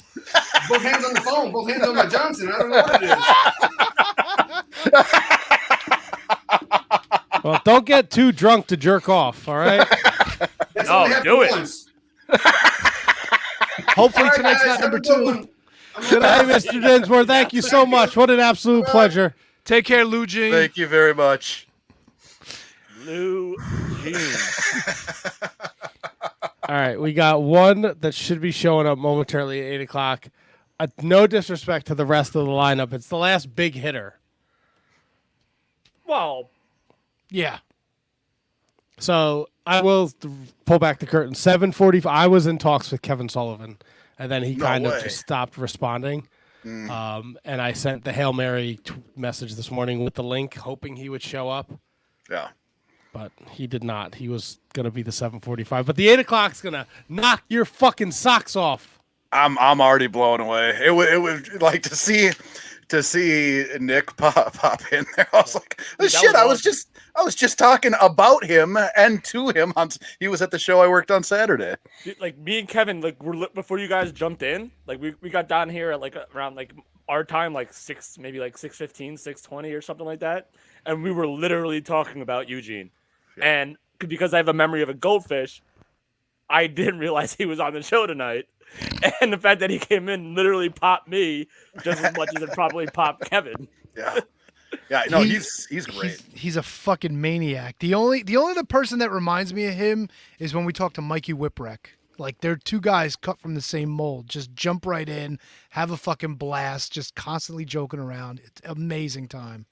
Oh yeah, he's great. Before the show on Saturday night, he was sitting on the bleachers, and guys were in the ring doing what they do, and he's sitting with one of the other guys there. His name's Trent Hammer, and you go, hey, come over here. I go over there. They're like, we're trying to figure this out because he's like, I don't feel like working the last match of the night. He goes, what if we get Possum to steal the belt, right? Goes, and then if it's not a world title match, it's not the main event. He knows what he's talking about, man. Oh man, he is so fun to be in a locker room with and just listen to him tell stories, listen to him talk to guys about, different spots and stuff like that. And I've been there. I worked a 6-man tag with him where all the other guys are trying to put it together and he's just like, yeah, we'll call it in the ring. Does he mind that you're part of a wrestling podcast where you critique wrestling? Does he give a shit about that? Or do any wrestlers give a shit about that, like in your world? Not anybody that has talked to me about it, I guess. Yeah. So do they look at for me, and I'm sure Matt and Tony have experienced this too at some point. It's like, oh, that's the guy from that wrestling podcast who talks about wrestling and talks about shows all the time. Like, that never happens with you as someone that's actually in the business. No, it hasn't to this point. And I think that, I feel like I'm easy enough to talk to that if somebody did, they would come to me at least. I would think at least. It's always a weird dynamic, Matt, I feel like. No? It's never happened to me. Yeah, me neither, actually. So, yeah, I guess we're all in the same boat there. T-Donk? It happens to me all the time. People That's like, right. Fucking your mom gives you shit all the time in the locker room. I will gladly bow out for this. No way. Dr. Tom, how are you? Doing great. How are you doing? Oh, great. Kevin, happy birthday. Thank you so much. I did not tell you this in our correspondence. He has like a framed piece of art that hangs by his bedroom of the heavenly bodies. Yes, I do. Oh my God. He's sicker than I thought. Yeah, that's pretty crazy. How are you guys doing tonight? Amazing. So great to have you on, Dr. Tom. This is a lifetime dream come true for Handsome Kevin. All right. Well, again, Handsome Kevin, I'm glad I got. I'm trying to keep this camera straight here. I'm trying to get to see where we're training at tonight. We're at the SPCW arena doing some training tonight. So, wow. Yeah. One half of my favorite tag team ever. I have a custom art piece from Sam Evans of you and Gigolo Jimmy Del Rey. So he wasn't ribbing. Bedroom. Oh no. Yeah. No, I swear it is real. Yeah. Well, that's very cool, man. I don't know too many people do, but that's awful cool, man. Very, very nice. My favorite tag, you and Gigolo Jimmy Del Rey, man. It's my favorite tag team ever. Oh, well, that's very nice. Jimmy was a great guy. So too bad. Oh, wait a minute. I got to dismiss that. Make sure I call. So very cool. What are you guys talking about tonight? Well, what Handsome Kevin hasn't told you is when he's trying to seduce his wife, he does the gigolo thing. How's that working out for you? We don't have any kids. Do you black out your tooth too? Because without the tooth missing, I think there's those elements you need to really make sure of. You know what I mean? So, yeah. And then he goes to Spirit of Halloween and buys a red wig and puts it on. And then... Yeah. Well, that's always a winner, too. Yeah. I can tell you, I think these guys, hey, Audrey, do you think a missing tooth gigolo with red hair would get it for you? No. Yeah, I don't think so either. Okay. These kids don't know what they're talking about. Right? Yeah, not these days. That's for sure. Well, very Gotta- cool, man. You got to hit your Well- 40s before you understand that. Yeah. Look, Yeah. Dr. Tom, we're just celebrating Kevin's birthday. We had David Sullivan, we had Savio Vega, Eugene Dinsmore was just here. Oh, wow. Kevin's his mind is blown. Outstanding, man. You see, you have friends who care about you, Kevin. So they fixed this all up, right? Yeah, clearly, man. I'm shocked. I'm shocked. Well, I think there's more to come. Wink, wink, nod, nod. So, not that I know anything. I'm just going to say there's got to be bigger surprises than this later on. I would hope. Yeah, he gets this and then we kick him out. Yeah, very cool. So, I'm a giant tag team wrestling fan. Obviously, a huge fan of your work. You did a lot of great tag team work. Is there a team or a partner that who's your favorite to work with? Well, I think both Jimmy and Stan were two different guys, but I had a great time with both. I mean, for Stan, obvious reasons. He was a lot of fun. Jimmy was a lot of fun too. He was a different worker than Stan was in the ring, but they were both really good guys to hang out with. Yeah. I mean, I can't. It's like picking your kid. Who's your favorite kid? How did you feel about that whole Smoky Mountain integration into WWE in 1993 or late 92, 93, and how you guys were portrayed? Do you guys feel like you were portrayed on the same level as like the Steiner brothers or like the Natural Disasters and that kind of stuff? No, it was the tag team division was so weak at that time. We came in on the tail end of it with the Steiners. We got to work Detroit to SummerSlam and stuff like that. But yeah, it was just a different vibe, and it had to go through that vibe to be revived again. So. Yeah, for a while there, we had some good matches with the Steiners and some other guys, but I mean, the tag team division wasn't really looked at that serious back then. So, we were in that spot. Rock and Roll came in. We did a couple matches with them, and that was cool and all, but it was still the land of the big men, and it yet to recover from past issues, I guess. Right. I could say, And that was gonna be my next question. How do you feel about the fact that you guys and Rock and Roll were brought in pretty much, if not at the exact same time, you were brought in relatively close together. So how do you feel about that situation of them putting two new tag teams together in a match that no one's outside of the WWE audience may not have known about? Well, we knew that going in. We knew that there was going to be a strike against us because we were all four from the South. So we knew that was going to be the Eastern crowds, Northeastern crowds weren't going to dig what we were doing. But, we tried to give them good matches. And, the Rock and Roll Express is legendary in their own right. So people knew about them. I think it was just the fact that the timing was what it was and things were happening with WCW more so. I could watch the the Heavenly Bodies and the Rock and Roll Express over and over and over again. You guys worked so well together. Well, I could work with those guys over and over and over again and knew it was a night off, so it was it was a lot of fun. I can't complain. I have nothing to complain about my time in WWE. It was just, I think, bad timing and that's on us because we should have made the time for us. But it was what it was and we had a blast. And now you're the JP Wrestling Academy, big NWA pay-per-view this weekend, and a lot of your students were a part of that. Kylie Page and Thrillbilly Silas. Yeah, man, we got back. I got back yesterday from Cleveland. It was a great house, great people, great show. I thought it was a great show. It was interesting. Show. Yeah, outside of Sal the Pal doing lines of blow after he lost. Wow. They showed it on TV. What do you want me to say, Dr. Tom? I know. No, I saw it. I saw it too, and I kind of went, huh. So that's what we've come to. So. Wow. Well, yeah. Dr. Tom, we appreciate you. I know you're busy. I know you're teaching class. We appreciate the break and joining us for Handsome Kevin's birthday.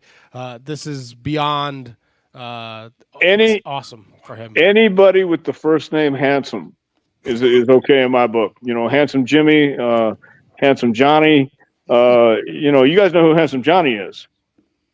Valiant? You don't know who Handsome Johnny is. Handsome Johnny Valiant? Yeah. No. Handsome Johnny from Chaotic Wrestling. do some research on that. Find out who Handsome Johnny from Chaotic Wrestling years and years ago turned into today. He's in a tag team today in WWE. Handsome Johnny from Chaotic Wrestling. Chaotic is up in the New England area. New correct? England. Yeah, that was your Killer Kowalski's old place. We know Chaotic very well. Yeah. It's fucking Warbeard Hansen. Yeah. Exactly. It's pretty handsome. I mean, so you're saying you just can't put handsome because does he live up to the handsome moniker over here, Handsome Kevin? If Gigolo Jimmy can be a gigolo, come on. What are we talking about here, guys? I mean, the Gigolo did good business too, kids. So he's also a fan of the graffiti too, I've heard. Exactly. Yes. So anyway, well, cool, guys. Hey, thank you for having me on. I'd love to come back and do it again. Oh, 100%. 100%. Thank you so much. Thank you very much. And again, happy birthday, Handsome Kevin. Thank you. Thank you very much. Man. Thank you, Dr. Guys. Tom. What a pleasure to have you, sir. Oh, Peace. See you guys. Take care. What a freaking honor. Little side Regarded as note. one of the best trainers of all time. Dr. Tom, Bruce, first brothers in wrestling we've had on the show? Maybe? Gotta be, right? I mean, unless you count Dave and Kevin Sullivan. But I mean, shoot brothers. Any Samoan lineage that we've had that may have been brothers? Oh, Austin Theory and Lance and Hawaii. That's right. It's a great theory. That popped Matt. Oh, gosh. All right, I am like super. I don't give a shit about the rest of the show. I'm super relieved that all the big hitters came through. With no disrespect to the rest of the rest of the crew that's coming through, but man, couldn't believe I just got lucky with all those guys, and man, the rest of the show is going to be quite a hoot. Thank you guys so much, man. Listen, man. This was Matt's baby. This is Matt doing what he does best. It's Savio, Dr. Todd, like, man, Dr. I know he's, they don't call him Dr. Erotic, but I call him Dr. Erotic. Oh, yeah? Oh, yeah. Hey, what time is our next guest? 8:15. Ah, shit. Time to. I know. We'll find some time for it, Tony. I know you got some stuff in the that you prepared, right? Yeah, and I'm staying later than usual for you tonight, Handsome Kevin. Well, we're not going to do like a full show when we're done. We can don't feel like you need to stay up all night, T-Donk. It is Handsome Kevin's birthday. No, I said I'm not leaving early because I'm celebrating his birthday with him. Yeah. It's a lot of fun. Oh, yeah. So Dr. Tom is the reason we have a Skype phone number. Yes. I mean, we were going to get one, but he was like, call me. And I'm like, no, Dr. Tom, no, this is video.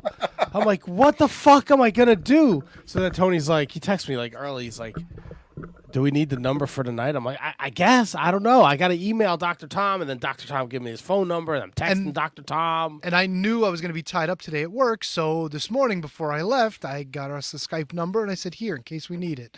And that's why I left after I joined the party, because I told Matt to join the other thing that we have set up in StreamYard, and we tested out the Skype just to make sure it was working. So we were all systems go for Dr. Tom tonight.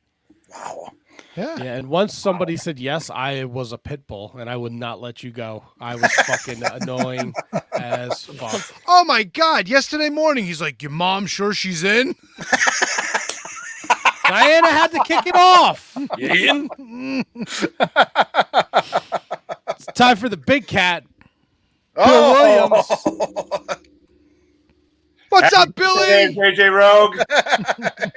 Hey, Bill. Thank you very much, man. 49, right? Doorstep of 50 is what I remember. Yeah. Sounds right. Yeah, That's me. Yeah, cool. Yeah. That's kind of hurtful because I'm 49. Yeah. Well, I mean, I was just trying to make a factual statement. Sure. Oh, here goes KJG. Yeah. Well, let me tell you something about your facts. All right. Not true. How's it going? Did you get another rousing game of Twister in today after those clowns so rudely interrupted you on Saturday evening, or what? I was working on it. I was working on it. Yeah, I haven't been able to dust it off quite yet, but we'll get there. Yeah, I was kind of displeased I wasn't invited into the ring. I would have loved for you to have been there for that. Yeah, that would have been great. Kind of plays to my strength. I'm a long guy. I'm fairly flexible for my age and size. So yeah, right hand on red, left foot on yellow. None of that would have phased me. Are you a killer when it comes to Twister, Bill? I'm pretty good. All right, I believe it, man. I believe it. Do you play game? Are you actually a board game guy, Bill? Well, I'm mostly Trivial Pursuit. Yeah, I know you're a trivia guy. I can be suckered into an occasional game of Scrabble or Settlers of Catan or what have you. Wow, boy, you got to have like 3 free months to play that game, don't you? Yeah, and a college degree. Right. What about the Wordle? Do you dabble in the poor man's Scrabble with the Wordle? I am currently on, thank you for asking, a 68-game winning streak. Ah, you're amateur. All right, Bill. Yeah, well, fucking take it down a level. I'm at 111. Fucking 60. Oh, here we go. Everyone, put your dick on the camera, everybody. The streak Don't threaten me with a good time. because of days missed, not Wordles answered incorrectly. I'll Fair have you enough. know.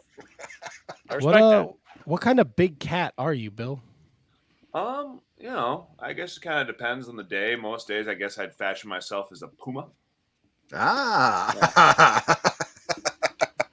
But on days I'm feeling, if I got like a good 9 hours of sleep and I'm feeling especially quick and nimble, might dabble in the cheetah realm, I guess. No one's ever posed that question to me before, so I'm kind of just answering off the top of my head here. But I think No one's ever asked you what kind of big cat you are. No, I guess people have just kind of came to their own conclusions in their minds, and they've been satisfactory. So, but yeah, What goes I on like out all there? the cats, big cats, little cats.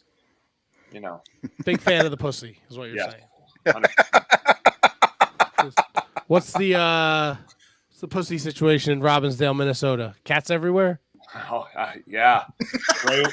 Gray ones, feral ones. Yeah, they're out and about. I tell you, a puma is a very intimidating cat. I'm looking at it right now. Yeah. I think puma's a good call. I What think they're more in northern Minnesota or greater pumas? Minnesota for sure. But occasionally No. they wander into urban and suburban areas, and it usually makes the news. It's a frightening thing. These Jersey guys, they don't got pumas, Bill. No pumas out in Jersey? No. Oh, okay. We got fucking deer and bear. How does that sound? Bear, huh? Oh, yeah. Big There's bear. the occasional mountain lion. Yeah, we get foxes sometimes too. Oh, So yeah. I think a puma and a mountain lion are the same creature, if I'm not Right. mistaken. I know. I just didn't want to do it. I don't want to bring that up. I don't want to be that guy. Apparently, it's a panther, too, according to Wikipedia. Ooh, panther. Yes. Oh. Panther, puma, mountain lion are pretty much the same big cat. We're with big cat Bill Will on the Twitter. Why would you put trivia runner-up? Wouldn't you just want to be like the champion in trivia? I mean, is that what I want to be? Absolutely. Is that what I usually am? No, but we are competing in the Trivia Mafia. Me and my team, the Cool Dudes, are competing in the Trivia Mafia Tournament of Champions this weekend. All right. In Minneapolis. So, if I'm anything but a runner up there, we'll get $1,000 check. So Nice. What is your don't have strongest that, subject? All right, Oh, yeah, one good at a question. time. History and geography. Absolutely. Dork. You don't have that. You don't have that fucking nerd downtown Petey Brown on your team, do you? Because he came on for wrestling trivia, and he looked like he had an enema. He shit all over the floor. It was disgusting. Well, see, that's the trivia runner-up suggests that you didn't get first, but you got close. What do we call that, Tony? My teammate, I don't think runner-up would even qualify. Yeah.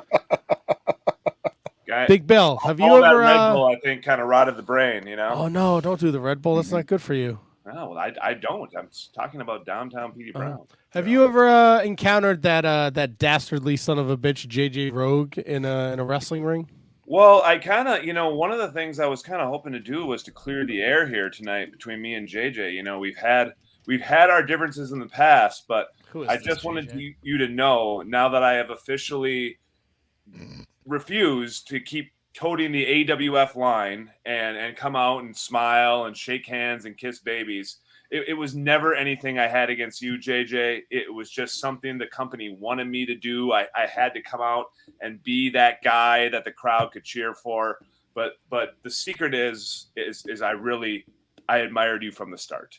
The day you burst on the scene in AWF, and it really hurt me to have to treat you the way that I did. But now that I can finally be my true self, I'm liberated to be my true self. I just want to say I'm sorry for all past transgressions. And I hope that we can interact as comrades moving forward. Comrades. I had suspected that all along, of course. And one thing that I can tell you is if you really want a revolution, if you really want to start a revolution, you're going to need a little capital. Sometimes you got to work with the system to overthrow the system. So I wouldn't be opposed to that suggestion. Well, if you're if you're smarter at some trivia, you might get some bankroll going. What's that? Oh yeah. I mean, like I said, $1,000 up for grab. I would have to split that with the other cool dudes. But I think it would be a cool 180 coming my way. If how many people are on this fucking team? Jesus. 6. You got 6 people on a fucking team, and you can't win a goddamn trivia tournament. Usually it's just 4 of us cool dudes, but because they allowed 6, we recruited a couple cool chicks. Oh, very dude, smart. no, you're never gonna win, bro. Not only do they bring just great knowledge in general, but these cool chicks will help to cover us should like menstruation be one of the categories or something. There's certain areas where me and my cool dudes kind of like Petey Brown, just drop it on the floor.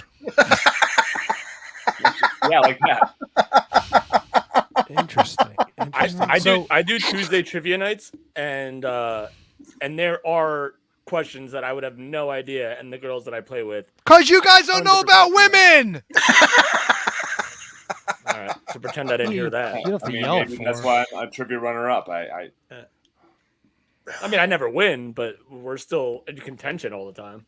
Oh, that's fucking great. Everyone gets I didn't realize this was the fucking brag about second place podcast tonight. Holy shit. It is now. It's difficult to even place, Tony. It really is. When you're playing with an enlightened crowd like that in Minneapolis, Minnesota, even to take home the silver or bronze medal is a pretty astounding feat. I didn't realize that trivia in Minnesota is so fucking cutthroat. Oh yeah. It's what do you guys play? Do you guys play at Twin Peaks? What does that mean? Yeah, Twin Peaks. It's like the Hooters of the Midwest. like the 1990s TV show with the No. But I like the way you think. No, it's like Hooters, but instead of like white tank tops and orange shorts, it's like denim, like Daisy Dukes and like flannel cutoffs. Oh, okay. Yeah, wow, it is. That seems like it's a Texas thing, Tony. I just looked it up. Yeah, I was gonna say, they got him in Indy. I know. I don't think we got Twin Peaks. Oh, boo! Our locations vary. Yeah, but where? Yeah. Wow. Well, there you go. Man.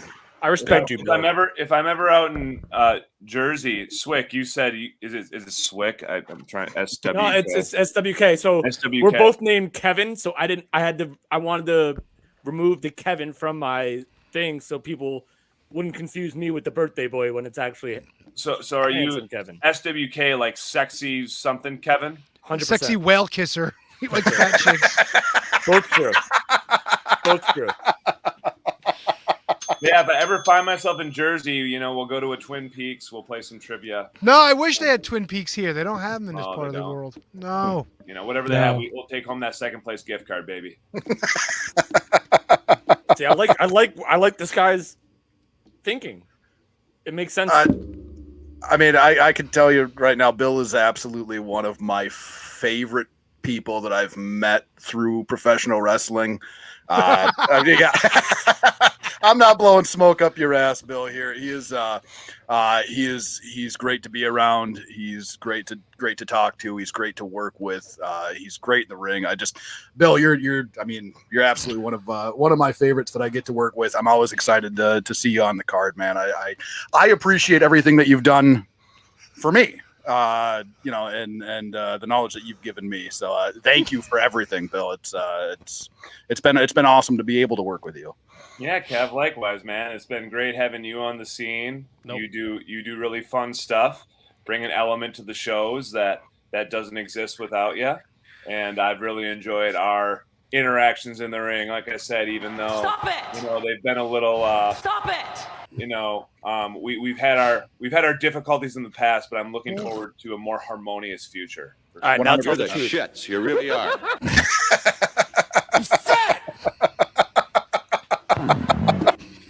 Was that a Puma? Well.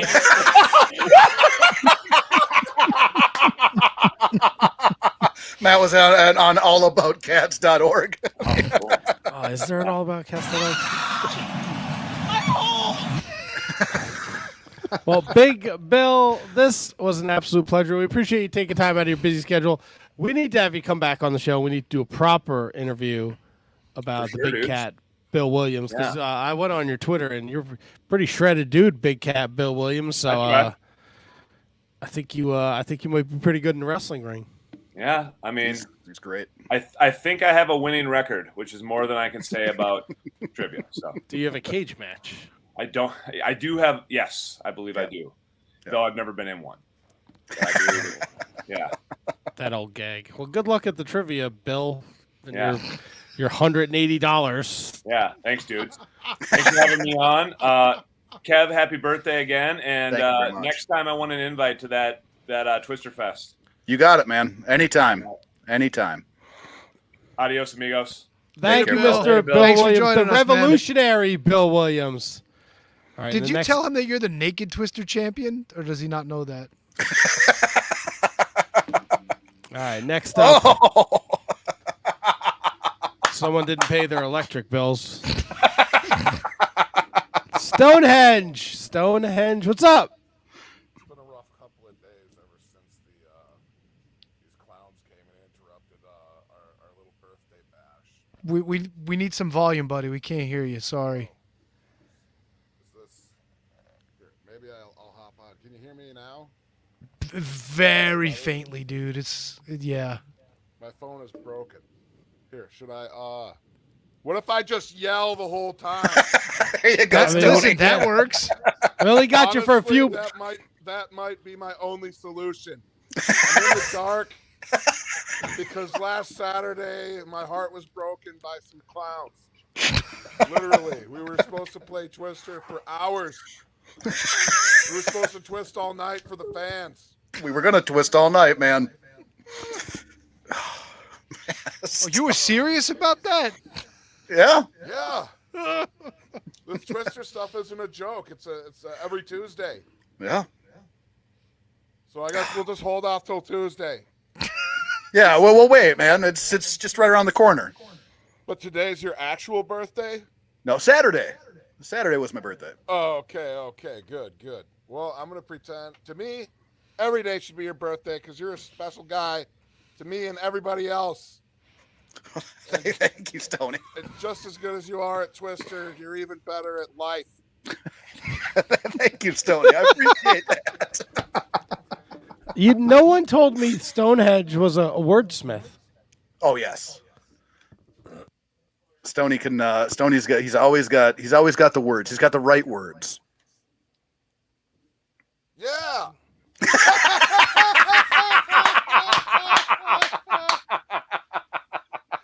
He may have the right words, but he doesn't have the light words. No. Oh, fucking boo. Stoney, where'd you go? Yeah, what happened? Stoney? We lost Kevin. We lost Stonehenge. I'm right here. I'm sorry. I got my nuts twisted practicing for tomorrow.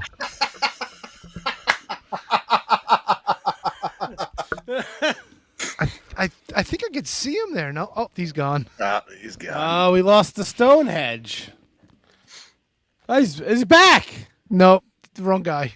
Oh my goodness. Well, fuck it. Bring him in. He's early. But I don't know what happened to this guy. Hey, Lover Royale. Joe. Hey! wearing her shirt. Yay! Yay! Hey, Al. Hi, Al. What's up, guys? How much? How are you? I'm just living the dream. I've not got any weather forecast lately. It's getting cold down here. I'm compared to fucking what- off. You know what, Al? I was fucking busy putting this together for this fucking chode. So can you cut me some slack today? Yes, it's fine. Thank you. You're a good man, Al. There was a lot of stress. Look, can I just Stonehenge? He's having a rough to go about it. His phone is trash. The interaction with Savio Vega setting it up made me nervous because it was all like, I fly Puerto Rico, and I'm like, oh no, what is going on here? So all day I didn't think any of these big guests were going to come in, and then I got the biggest of all day here. So now but I can't keep up with the weather right now, Al. I'm sorry. Yeah, you're getting on the lawn the next episode, calling us. All the big hitters are over now. And I was like, hey, wait a second. I'm supposed to be on Al, I gotta sell it. I gotta sell it to make him think like he can relax, but he can't. He's got to be on his game. Yeah, he's never on his game. I don't know what you're talking about. Al. Yes, I know. We also do a podcast with him. I know. He's like that mid-carder that you can plug him in. That's what Ted always calls him. He's a good hand, and that's about it.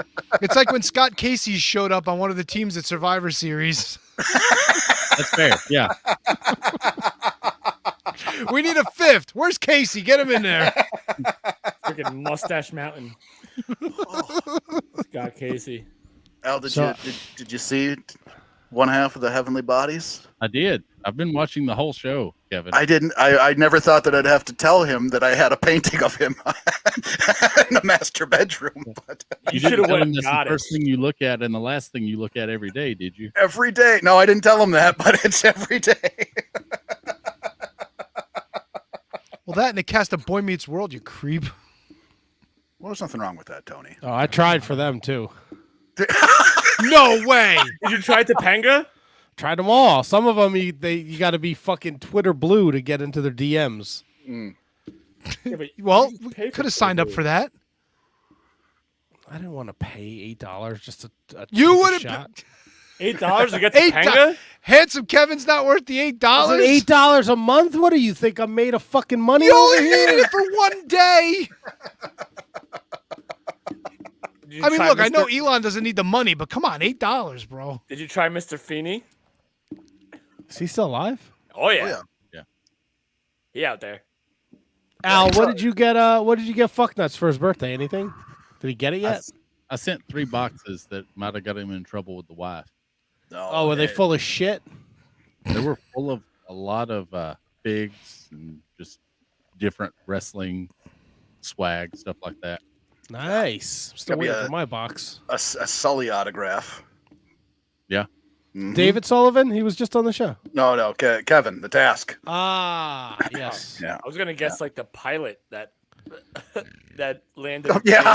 in the river. A big aviation fan over here. Yeah, big flight guy. Big. Huge.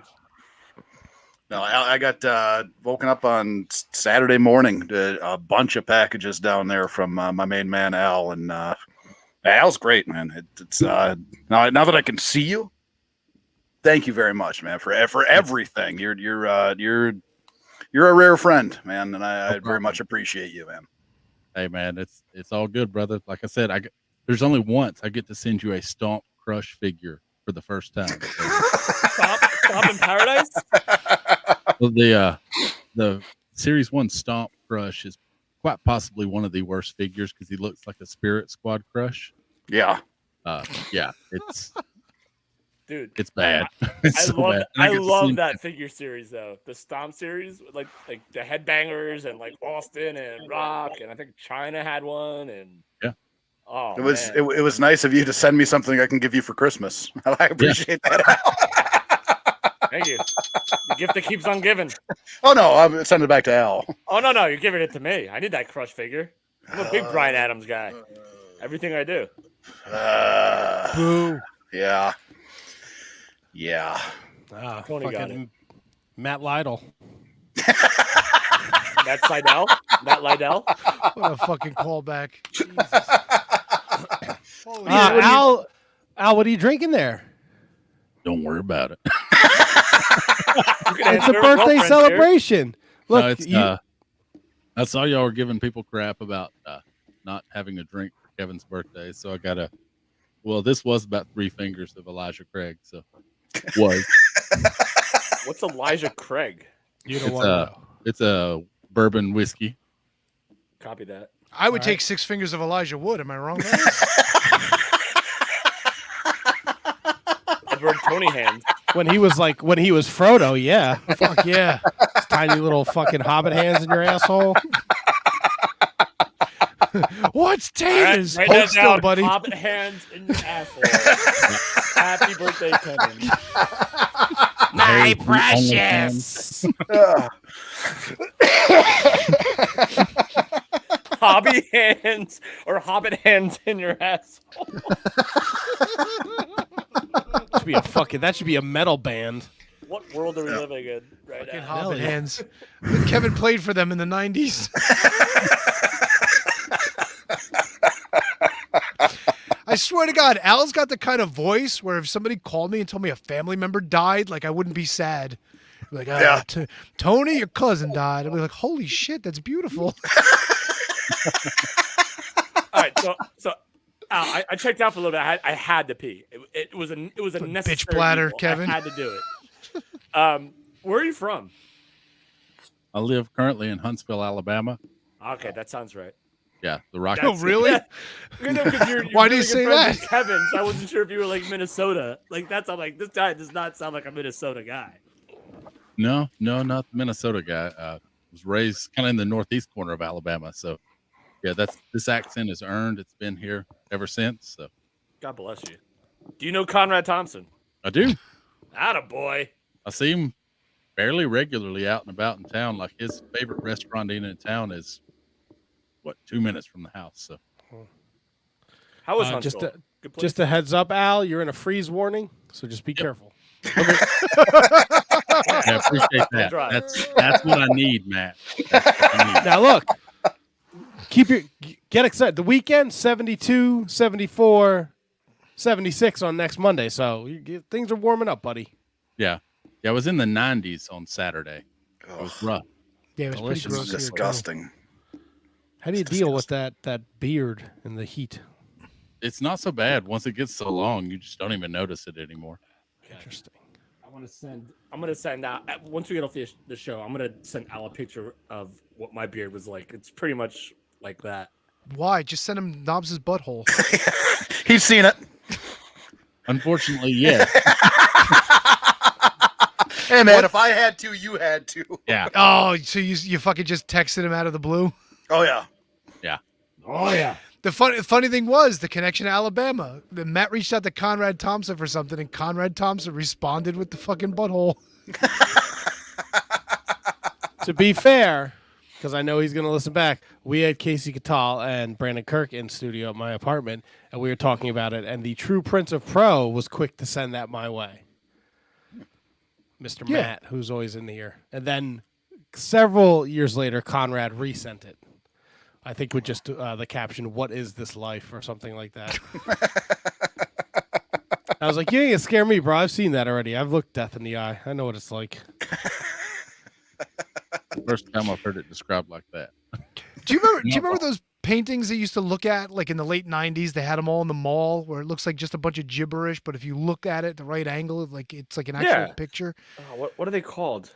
We need Nasty Boy's butthole. Oh hanging God! on somebody's wall. Wait! You want Al to get to work on a No. knobs? No. You're not drawing that, Kevin. Al, No. my man. You do a lot of things, but no. Get a couple more fingers in you, maybe. I commissioned a Gigolo Jimmy Del Rey painting. That's the extent of my art. What was it? Vision? What were they called? But Tony, I don't hate that idea, to be honest with you. I think it would sell a 3D art. 3D art. Is that what it was called? Yeah, yeah. And then when you look at it, it's Brian And then Knobs' like you have to butthole. focus your eyes. Then if you focus your eyes enough and you see the nasty boys bending over and with their buttholes like in your face. Like, Yeah, you've given too much to this KJG. Yeah, he really I don't was like hate it. thinking about. as a novelty item, I don't hate it. You wouldn't hang that in your house, though, would you? No, not at all. Bathroom. I mean, for a rib, if I would could hang hang it it in in your the bath- house, You can hang it in the bathroom. Matt. Like when you have like your wrestling friends over, I'd hang it in your house. And when they go to the bathroom, they would look at it and they would then see the nasty boys with the splatter paint and their buttholes out. I'd send it to my mother to hang up in her apartment. Well, your mother's a different creature altogether. Dave Sullivan, big fan of your mother. He sent me a message. Loved mommy. He said, Is he single? Is Dave single? Oh, you can hook up with the There you equalizer? go. Wait. This feels awkward. No, let's do it. Matchmaker Matt. That's a new Thanks. shirt. That's a I'm new glad it idea. went well. Loved mom. I just said awesome because I Everybody don't loves want mom. Come on now. Yeah. It's not my mom. I can't be. It's not my mom to be doing. She's that. the Shining Wizard's mom. She's all of our Yeah, but I'm not moms. comfortable trying to play matchmaker. What if it goes wrong? What I've if it never met her hurts? once. What if it breaks HK's heart? Oh, please. Yeah, that's true. We have to Yeah. consider his feelings. That's a good point, Matt, actually. Yeah. Yeah. Kevin, how would you feel about that if we hook up Tony's mom with Evad Sullivan? I don't think I quite like that at all. Yeah, no. No. What do you could throw a fit and dress like a Hulkamaniac and carry around a teddy bear. See if you can get some sympathy. All right. I like it. I like it. There's always an angle there, right? We can work an angle. I appreciate that. Yeah, that's what I do. It's a shoot, brother. Al, when's the next Tots Pod recording? It'll be sometime this week. We haven't nailed it down. We talked earlier today, and I said, "Well, you got the Wizards tonight," and just left it at that. When I was talking to him, And you knew about all this? Yeah, Matt's been planning this for months now, dude. So you guys want to give us a little teaser for next week's episode, or maybe a little get off the lawn?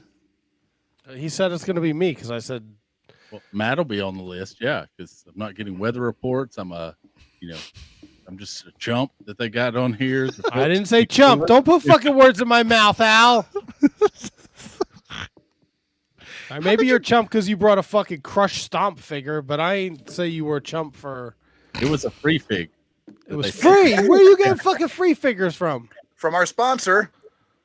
Yeah, it's J&J Figures. I can't read your guys' fucking hats. What are you kidding me? I don't even know if his is a real hat. Handsome Kevin's tonight. Last week it was Rufus's and it was spelled like RSVP or something stupid. I'm wearing another one. What does it say? Fungians? What does it say? It's a Ruka hat. Oh, the fucking Ruka. I hope you Fucking Ruka into a Ruka. fucking wall. Fucking Ruka. Holy shit. Let's just make this a fucking big party. Bring him in too. Let's just There he is. fucking. Hey. What's that?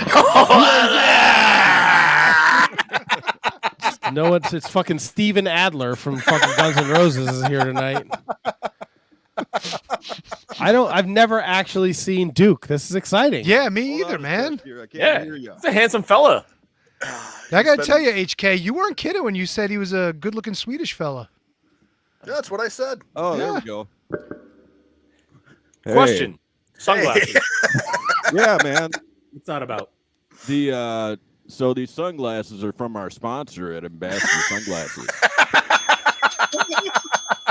So if you think they look good on me, I mean, they'll probably look good on you too. So why don't you go get yourself a pair? The more I hide my face, the better. So you're good. I also Dude, got now- this Year of Duke and Rogue. You see this bad boy? Oh, fuck yeah. That's me delivering an ARDS plow to birthday boy there. You can get that bad boy at pwts.com. This is merch. seeing Duke now. Because since I listened to the pod, this is like seeing Jushin Thunder Liger without his mask on. Now I know what he looks like, and it goes with the voice.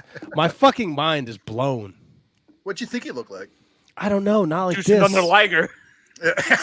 I've known Duke for he's been my best friend for over 30 years. So I'm so sorry, Duke.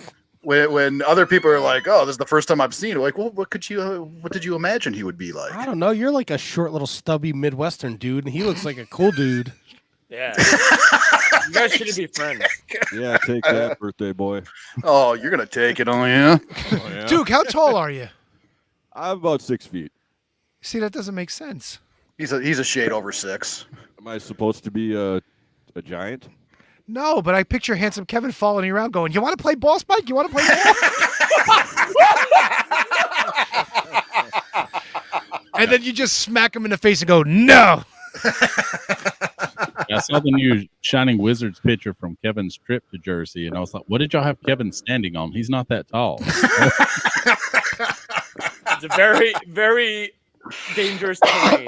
The terrain is not level all the time. Oh fuck! Duke took his glasses off. Is he blind? Bro, blind? your eyes open? What the fuck? Yeah, I just You woke may up, want to man. put them back. No, they look open to me. No, you're fine. There you go. Fucking Once Dr. again- Johnny Fever over here. Ambassador Shades, go get yourself a pair. What's the website? I'm not sure. You know? Holy shit. Duke, what did you get Fucknuts for his birthday? It's a secret. .com. Checks in the mail. Something's in the mail. A fucking gross of those fucking sunglasses. For years that used to be our back and forth during any of the holidays, birthdays. It was like, "Hey man, happy birthday! It's in the mail." I just left it at that. Meanwhile, this asshole's dad works at the post office and never got shit. Wait, let me ask you: could Al and Duke know each other? Yeah. Yeah, man. Oh. Yeah, they do bonus shows together, man. All Yeah, right. man. We're the three amigos of the Gorilla Brain machine. Interesting. Or I think something like that. these three Shining Wizards would smush you guys in a cage match. Okay. Wait, which three? Fucking you, me, and Tony, dude. You don't know what world you're stepping into when you see Al. I'm sorry. I'm not short. I like our chances, fellas. With all due respect. I'm scrappy, baby. I mean, I know how to work. you thinking a 3-on-3 cage match? War games. Or maybe we could do Twister or Trivia or whatever you fucking guys Yeah. consider fun in Minnesota. I like Oh the yeah, cage match. snowball fight. Yeah, we do that. How about we just Well, fucking play helicopter until we Hell, pass not out? so much, but Wait, what's helicopter? How do you play When you helicopter? when you take your pricks out and you fucking spin them around. How do you Had to win? ask, Matt. until you passed out. How do you lose?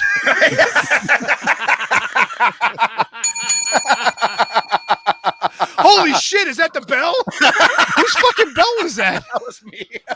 Man. Holy shit, I felt like Festus for a minute. I thought we were going.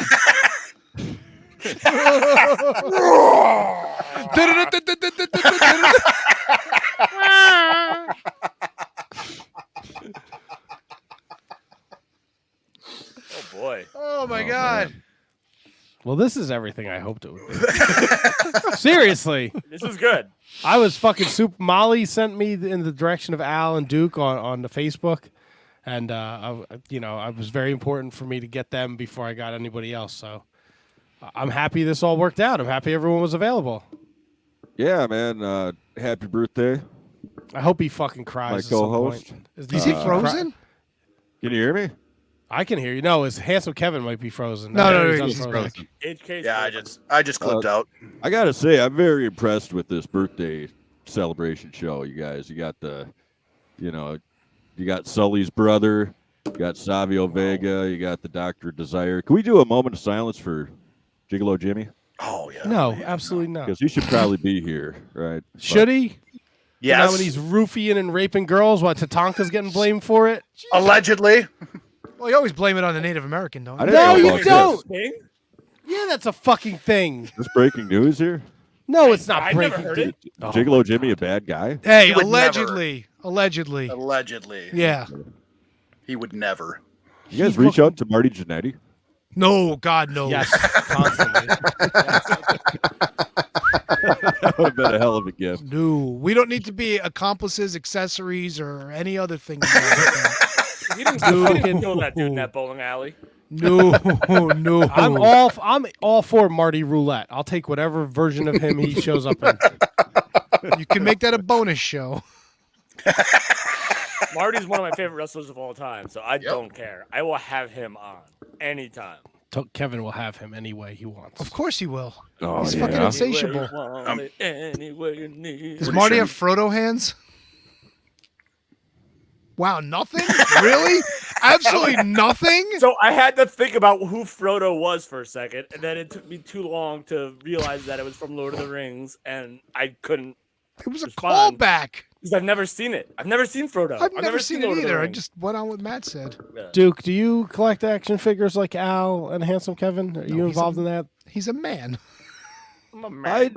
I got a collection. It's not nearly as impressive as these guys, but I could probably give you a sneak peek when I got. Oh, let's go.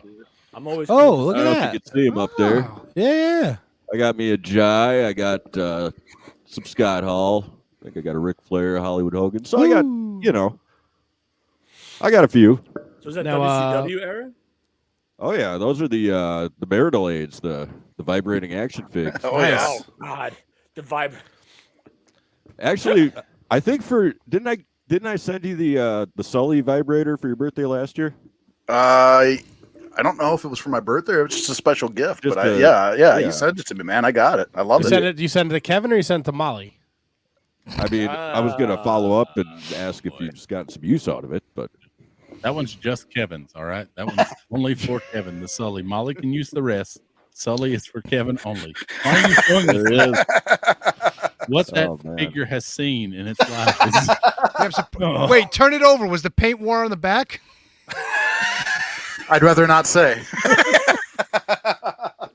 But so I haven't really kept up with the fig collecting as much as I probably should, but I stop from time to time and pick one up. Nice. Nice. So, What I saw was, your band was Yeah, the jamming this birthday weekend. boy here, we kind of bonded over our love of wrestling and action figs back in the day. So go way back there. I saw your band was playing this weekend. What kind of music you playing, Duke? Oh shit. Please tell me he's gonna sing like fucking Happy Birthday. Like Oh, my Marilyn God. Monroe.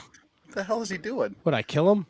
You never know with him. Hey, sorry about that. I lost. I couldn't hear you guys. I thought maybe I was commanding your undivided attention. I was waiting for somebody to say something, and I didn't hear nothing.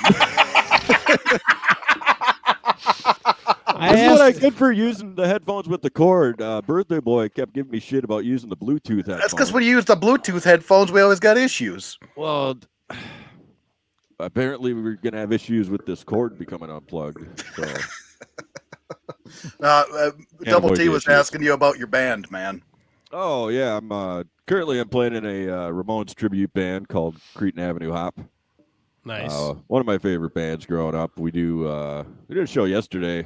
I don't know if you're familiar with the band, but they're known for their real fast tunes. We did about 25 songs in about a half hour. Sounds about right. Checks out. Sounds like a Ramon set list. Yeah, it's a nice workout. It's real fun stuff. Actually, that was some of the first shit that we played. Yeah, Kevin and I played back in the day when we started. Shit, that was 20 years ago, or something like that. More than, man. Yeah. So, but yeah, it's a lot of fun, man. I mean, I think Kev hung up his bass a little while ago, but I'm still going strong with the bashing the skins and whatnot. Oh yeah. Oh yeah. Now, Duke? What's next? We're wrapping up TNA. Have we decided the next year of Duke and Rogue? Yeah, we've got a couple ideas we've been tossing around. Should we do a straight tease here? What we're thinking? Maybe get some feedback. Yeah, you can. I mean, we talked about a couple different avenues. You can tease if you want to tease. Yeah, We I haven't think made a it's- final decision, but Yeah, so I mean, the sooner we get through this TNA, the better. I was proposing we, maybe release 2 a week. Just to get done with it.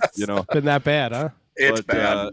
It's like our last season was the Dying Days of WCW. It's similar to that, but it doesn't have the outrageous, so bad it's hilarious factor. Yeah. Like there's a lot of good wrestling action, but yeah, it'll be good to move on from that. But a couple of things we were tossing around was we were thinking about doing, I think what would it be, WrestleMania somewhere in the mid 90s when they first started doing the in your houses. So we cover, I think it was, what is it, WrestleMania 11 to 12 or something like that. Yep. Thought that'd be a cool route because, there's a lot of fun characters in the mid 90s there. And that's when the monthly pay-per-view became a thing, We're also thinking about maybe going early 90s WCW. Oh, yeah. Dangerous That'd be really Alliance short, though, right? Era. We would do that Clash of the Champions to fill in the holes. Yeah. I like that. And then what else were we thinking? We had another idea. WrestleMania 4 to WrestleMania 5 because we would fill in the space with the Saturday Night's Main Event. Ooh, yeah, I'm kind of digging on that one. Those are some of my first wrestling memories around that time. So that might be kind of fun. That would be perfect. Hey. Oh boy. Speaking of perfect. Hey there, mates. Hey, big old possum. How we doing tonight? Doing fantastic, man. Good to see you, big opossum. It's good to see you too there, mate. Are you guys talking about some WrestleMania, eh? Oh, yeah. Yes, we are. Yeah. How are you? How are you, Possum? You're still down in that Just great. same Just basement great, as mate. same basement as last time, or is that a different basement? I know it's a different basement. I kind of moved from hollow to hollow, so. You still bringing Joey with you, no? Oh yeah, Joseph's right here. Oh, there he is. It's a little past his bedtime, but I don't trust him up there by himself. So I brought him down for the appearance. That really made me nervous when he moved his phone. You got to be careful there, mate. Yeah, could be anything down there. How does a possum work a phone? I've learned from some of my mates. They showed me a thing or two. Yeah, it's just a couple of buttons, mate. Not rocket science. Fair enough, Possum. You know why you're here tonight? Oh, I believe I'm here because there's a certain birthday boy in the house. Am I right? Oh, yeah. Oh, yeah. What are you doing for the big day there, Mr. Kevin? I'm enjoying it with some great friends. Yeah, I saw you. You appear to be fumigating your studio over there.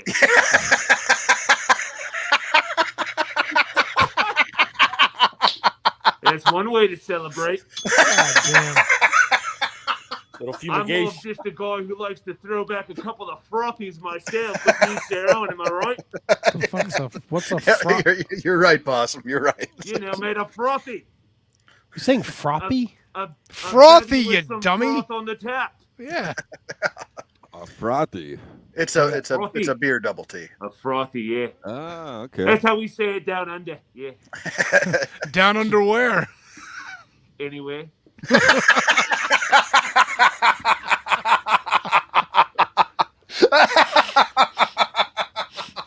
I fucking love Big Opossum. I love you.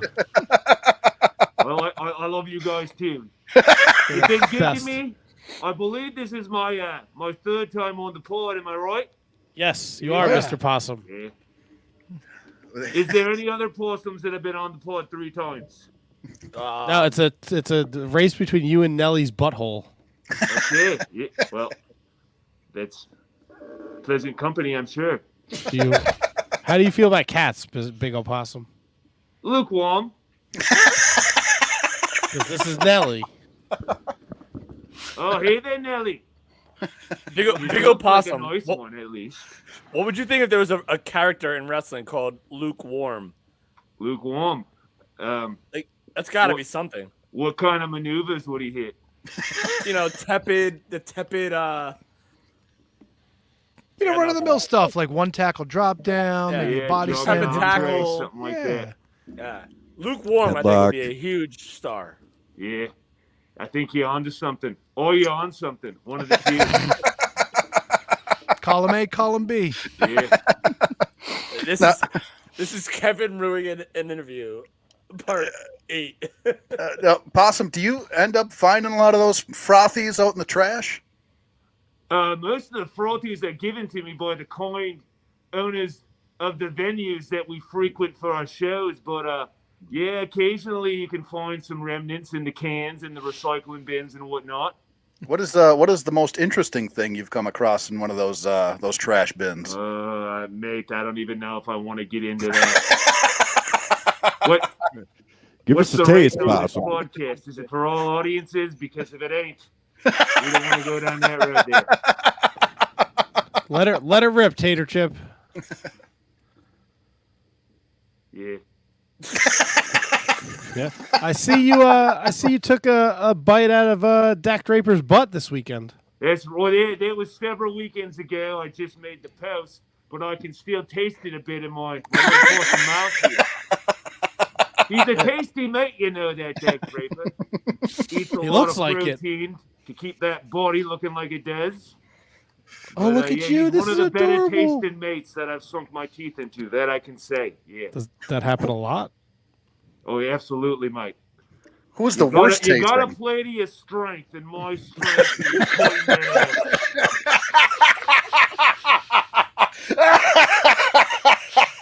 I gotta mute my mic. Who is the worst tasting, Possum? You don't want to know, mate, but he keeps close company with yourself. What is the big opossum? Do you dress up for Halloween, or does Joey dress up for Halloween? Not traditionally. We discuss trick or treating, but Joseph's he's a little scared of strangers after some of his history. If you've ever been to a big opossum wrestling match, you might be able to understand. But young Joseph gets sequestered quite a bit by my opponents, so he's a bit gun shy on the strangers. Do they celebrate Halloween down under? Oh yeah, mate. It's a big fun time, yeah. What do they give out? Oh, absolutely. Everyone gets Vegemite. Sounds like shit. It's not good, but traditionally that's not the snack of choice on Halloween, thankfully, yeah.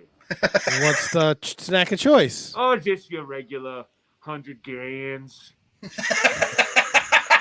baby roosts, you know, the usuals. I don't. I think you're making this up. Absolutely not, mate. You can fact check all this on the Google, but please don't when we're live.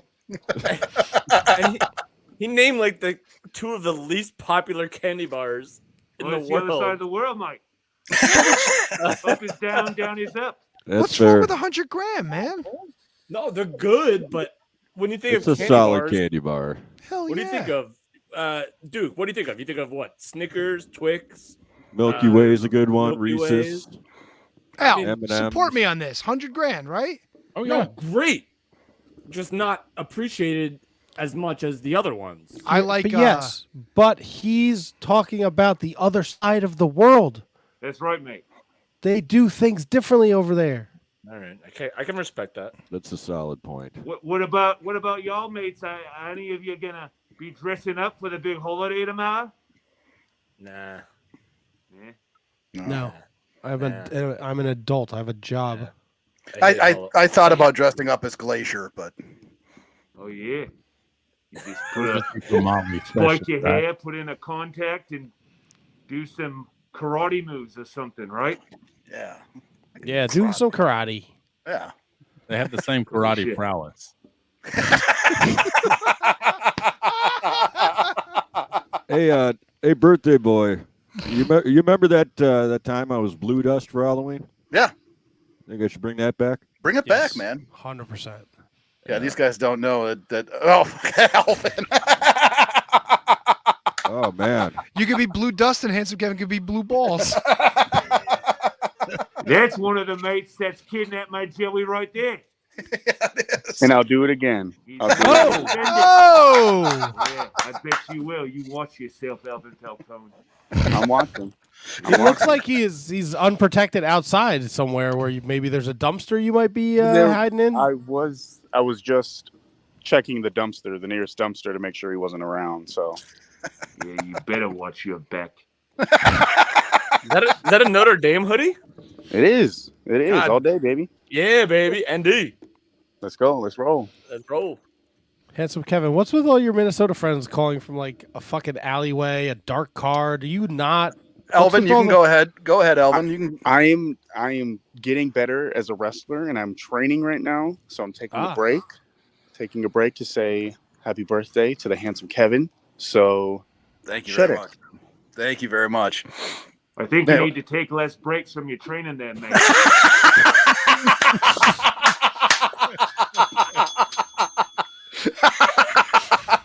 Wow. I'll have to put that. I'll put that in the back pocket there. Yeah. I fucking love the big possum. To play. God damn it. All right. Well, this is Handsome Kevin's birthday celebration. We got Duke. We got Al. We got Big Possum. We got Alvin Falcone. We're having a great time over here. I don't know. Kevin, do something funny. We got the piece de resistance joining us soon too. Oh yeah, we're gonna go. Are we gonna go 9 boxes? Yeah, we might have to. Wow, I know. This is like the red zone. Yeah, Right? it's active. Well, wait a minute. We should put Kevin in the middle because it is his birthday. There you go. Oh, yeah. Good call. Hi, Nelly. I feel like I'm on the Brady Bunch here or something. Yeah, that's your concern right now. With the Putting nine putting boxes, Kevin in the middle. So Wait, is, if we're gonna be the Brady Bunch, we have to make Kevin Mike. There we go. there it is. You're older than me. Alvin, but I don't have chicken soup in a bathrobe. Alvin, you said you're training right now, man? I am. Had a boy, man. Had a boy. I'm outside, and it's 30-something degrees. So Oh yeah, I know. Are you I in a wore freezing shorts, so warning probably. too? I hope not. Don't worry I don't about it, pay man. attention to It'll the hit. weather much. It'll hit. Yeah. Oh, Yeah, you gotta ask Double T. He's got you. Hit me. Where are you in Minneapolis, Minnesota? Right now, I'm in Omaha, Nebraska. Oh fuck! Another Nebraska guy. You know that Cold Stone? You know that guy? Oh yeah. Oh, it's 35 degrees and chilly. Guy's got a great I was pretty scoop. close. That's pretty close. I'm looking at the Weather Channel right here, Alvin. What do you mean I'm pretty close? No, I was saying I was pretty close by saying it was about 30 degrees sorry. outside. There's a Hey, lot. take it easy. Why are you shitting on the guest? There's a so lot quickly, going on. dude? I got the cat's asshole in my face. I got the possum down here. There's a lot going on. But it sounds like you're looking for a fight with Mr. Falcone. No, I'm not looking for a fight. Kinda. Why He do is I a don't- he is a champion now. Take it easy. Champion of what? Trivia. No, no, I'm stupid. Are you still the AWF World Champion? You could say that. All right. Ooh, where's the belt? You got the belt? Of course, I don't. It's at home Oh, in my boo. trophy case where I keep it. We love belts. on I this think show. I think the possum should take the belt. I would love to I'll take take the his belt. Joey. Is that a challenge? Make it happen, Possum. Make it happen. Big old possum, accompanied by Joseph versus Alvin Falcone. Have you guys the possum and Alvin Falcone ever tangled? You kidnapped my Joey, mate. Right, but like, was there a gave me match or did rabies. he just steal? Well, excuse you, what? He gave me rabies. That little Mate, you know that's a lie, mate. Possums can't get rabies. Nope. My body Nope. temperature is Nope. too low. You heard it here live. Pickle Possum gave Alvin Falcone rabies. Baby Roost are the most popular candy bar in Australia, and possums can't get rabies. Possum facts. Yeah, no. According to Google, any mammal can get rabies, but it's extremely rare for a possum. That's right. It is believed that their low body temperature may inhabit the virus and make it difficult for it to survive. That's right. I'm not a Man, big you fan know- of science. As a mate who's been bitten by several rabid animals, I should know. So you know don't your practice shit. prote- Competition for the best dumpsters is fierce, mates. You don't practice protection then, big old possum. Absolutely not. Fuck yeah. Raw dog that shit. Why do you think I got so many Joeys, mate? My man. It's actually a different one each show. Yeah. leaving that business card wherever you go. I love it. Love it. Taking all comers. Coming on all takers. Oh, Matter of yeah. fact, that's one of my finishes. I think it's your finisher every time, no? Right. It depends on the crowd, but I think if this matchup ever happens, you're in for a world of pain, Mr. Falcone. Or a world of pleasure, maybe. I'm a fan of both, so Can't go wrong with big old possum. That's a different kind of challenge. No.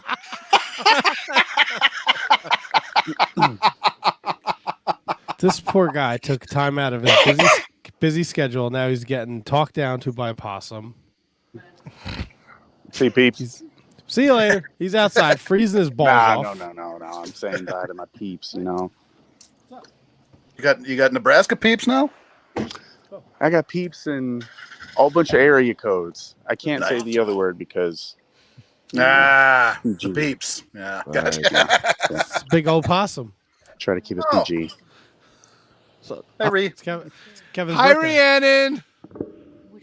Handsome Kevin. That's why he's in the middle. Which one? The one in the middle. Happy Center. And then there's a possum. And then there's Alvin Falcone. And there's Alvin. And Duke and It's me, Al. Alvin. Hello. She can't hear you guys. Oh, right. She doesn't have Big old headphones possum on. said, "Hello, mate." He's very authentic. What a show we have tonight. So how long you had that title, Alvin? Oh, that's a great question. Everywhere. It's February.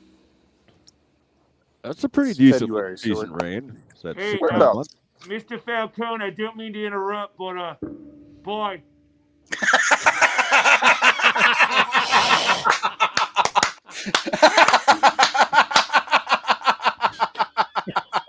Good riddance. Good riddance. Okay. Holy shit. Good riddance. The fucking possum. God damn, I love that guy. So this is my first and last time on the Shining Wizard. Oh my God. Sounds about right. Wait, why? Why won't you come back, Alvin? I hate the possum. You guys did this to me. I mean, the idea Unreal. wasn't for everybody to be on at the same time, but we're just running with it now. So, No, I get it. I get it. you But don't even have Oh, you beat Bill Williams to become Yeah, the 'cause he AWF champion. Wow. Can we get Bill back on? He sucks at trivia and he sucks at wrestling. Yeah. you said it, not me. Well, I mean, it's truth. You don't have a cage match though, so I can't look at your history, Alvin. Okay. Yeah. That kind of hurts my feelings. That like all these people I've beaten, they all have cage match profiles, but me. And it's JJ Rogue doesn't Kinda have hurts. one. Don't worry about it. Yeah, but who do you ever beat? Tim Boston.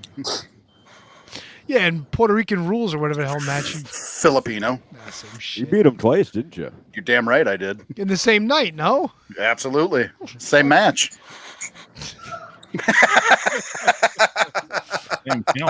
I'll roll with it. If I Maybe I like can 30 seconds. I'll be right back. Oh, all right. Well, All right, take your time. well, see you later.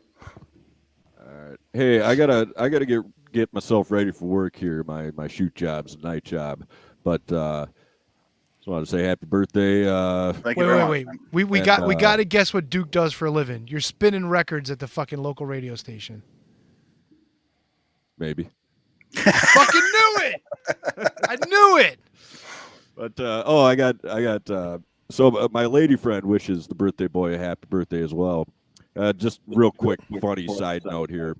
So she listens to our show, right? But she doesn't really get all the references we make. Right. So she sent me a message last night asking me to come over and plow her nards.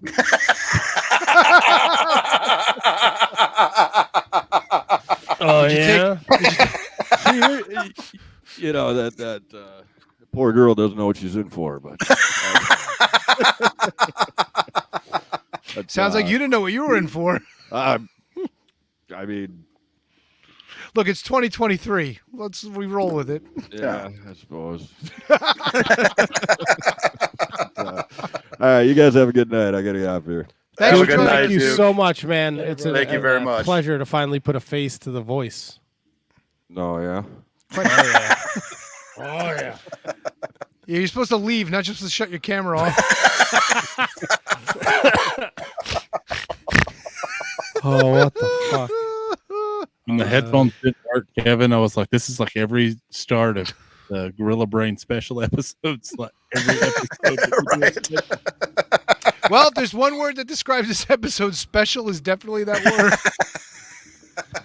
Whew, oh, God. shit. Oh, boy. Speaking of special. Hey, yo. What's up, Cripple Petey?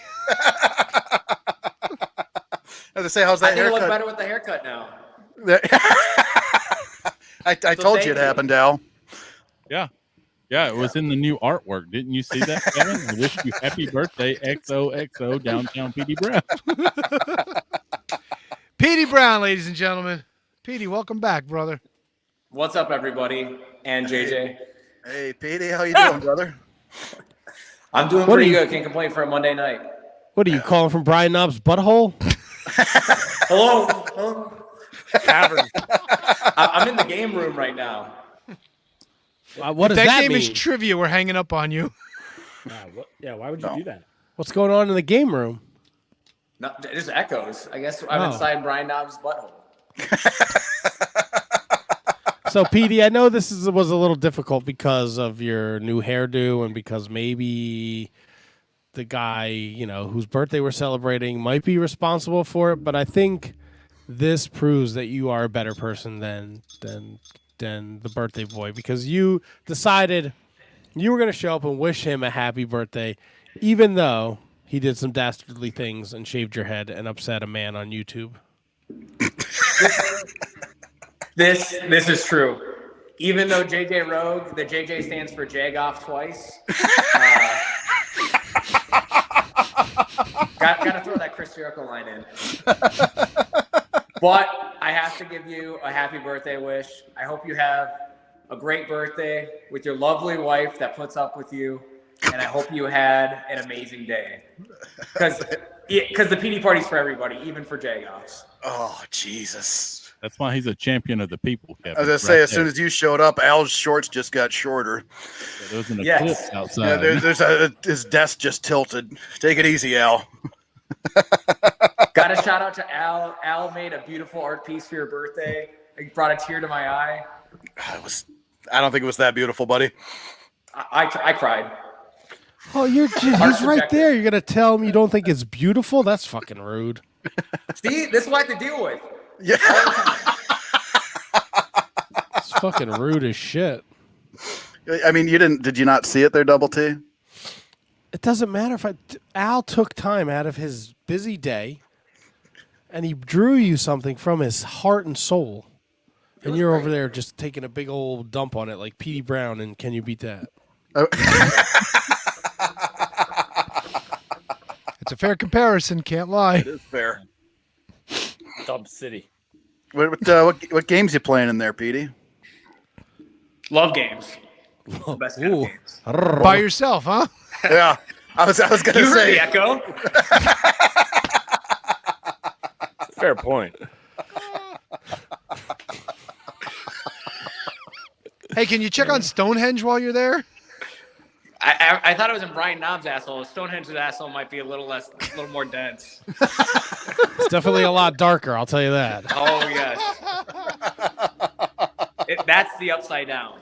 Have you That's ever the seen truly Jerry upside down. Sag's asshole? Yes.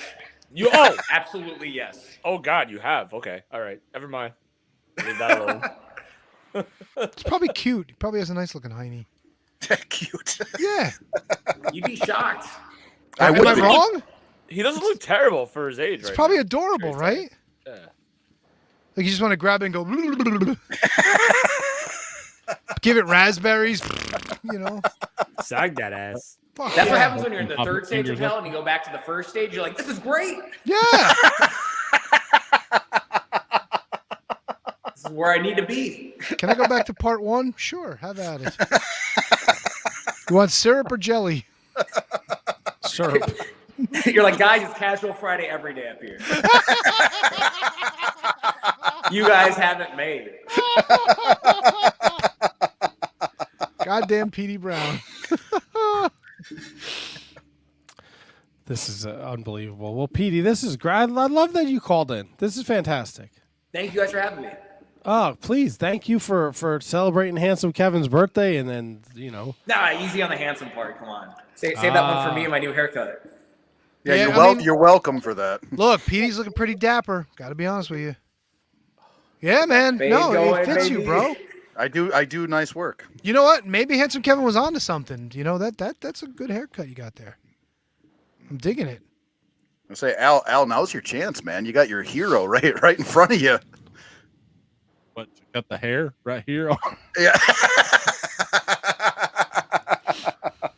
Yeah, I'm letting you enjoy your birthday. The next tots, I'm gonna gloat over how great PD is and how kind-hearted and just a genuine person, champion of the people, just someone to be looked up to. You know, all these things, loved by men, women, and children alike. You know, all that stuff. Well, in fairness, at Give Kevin's me hot and height, bothered, Al. Thank you. at Kevin's height, you can't really look up to him. Boom roasted. Sorry, buddy. It's all right, man. It's all right. You can't just immediately say you're fucking sorry. Let it simmer. I did love the story of Tony picking him up from the airport, and he just didn't see Kevin. He was standing right outside, looking for normal hot people, and nope, not seeing them. Oh, there's Kevin. Be nice. This is his first time out of the Shire. Like, just let him have this one. Don't worry, JJ. Not all who wander are lost. Yeah, what the fuck's a Shire? Lord of the Rings. You're a hobbit. See, he's bringing it back, bro. Cool. There you go. Exceedingly unattractive man is Handsome Kevin. I know you're a Star Wars fan, so Ewok. That's another. Okay, all right. Yeah, now I'm with you. Now I'm with you. What are you, nub or yub? You're rub nub. That's a safe word. Oh yeah. Oh yeah. Oh yeah. I'm so glad that we got to know Kevin and Al and Duke, because the fucking oh yeah is just everywhere in my life now. I use it in conversation with people who have no idea what I'm saying, and it just fucking it cracks me up every time. Every third text message from these guys is, oh yeah. Yeah, that's exactly how it is in the groups too. That's why we get nothing done. And it has a different spelling every time. Yes. I've seen oh yeah and oh yeah and oh yeah. Well, yeah and oh yeah are two different things completely. I was gonna say, is it ever spelled with a U? Yeah, always. Okay. If it's oh an yeah, not if it's oh an yeah. if it's an oh yeah, it's with a U. Is there a G in there? Oh yeah. Sometimes. Okay. Gotcha. See, oh yeah is yeah, oh yeah, but oh yeah, that's a different animal. That's good to know. Oh yeah. Oh yeah. So, Petey, what do you got the night off, man? Yeah, got the night off, hit the gym, finished watching Loki, and now I'm here wishing you a happy birthday out of the kindness of my heart. Oh, that's very kind of you. It's very kind of you. Is that what are you wearing? A Star Wars t-shirt. Oh, gotcha. I thought it said the happiest scout. I don't know, Petey. I left the Scouts in 4th grade before anything happened. Okay, gotcha. I got news for you. It was happening a long time before 4th grade, buddy. Memory flashback. No. Correct. Ding.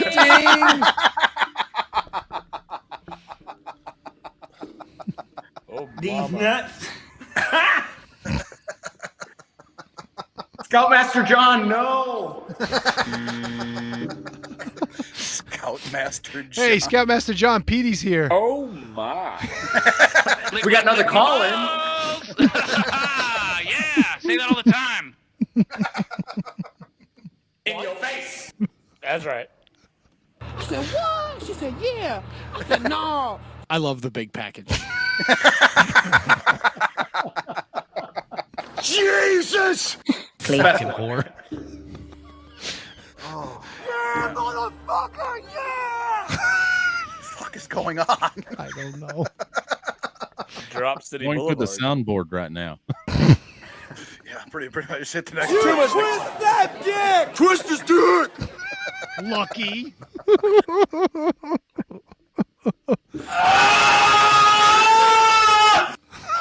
Shut up! You cocksucker! Well, you know, if the shoe fits. There's that. I'm here to check your plumbing. You know that. Outlandish. Is it brown? You have AIDS. Wait, whoa! Take it easy. Potatoes. What's up, fuckers? Yep. Can't even see the rails anymore. How dare you? Fuck it. I do a little fucky. Lick on the balls.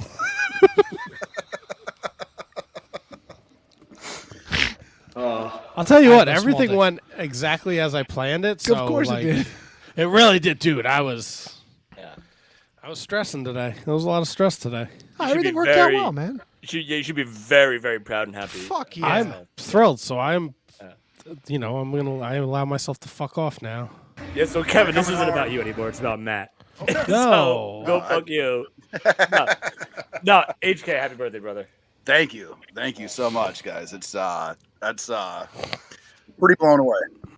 Pretty blown away from everybody. Really, it's I was not expecting anything like this. I had to read through all the notes today. I was getting prepared, watching MLW, which I normally wouldn't fucking do. I almost blew it in the pre-show conversation where like he was like, "Is anything? What do we even have? Like, what do we have?" I read the notes, but like, what do we even have? He said, and I was like, "Oh, just your birthday talk." And then that was it. And then I was like, "Fuck!" I literally almost blew it. Like, you don't know? Like, how do you not know?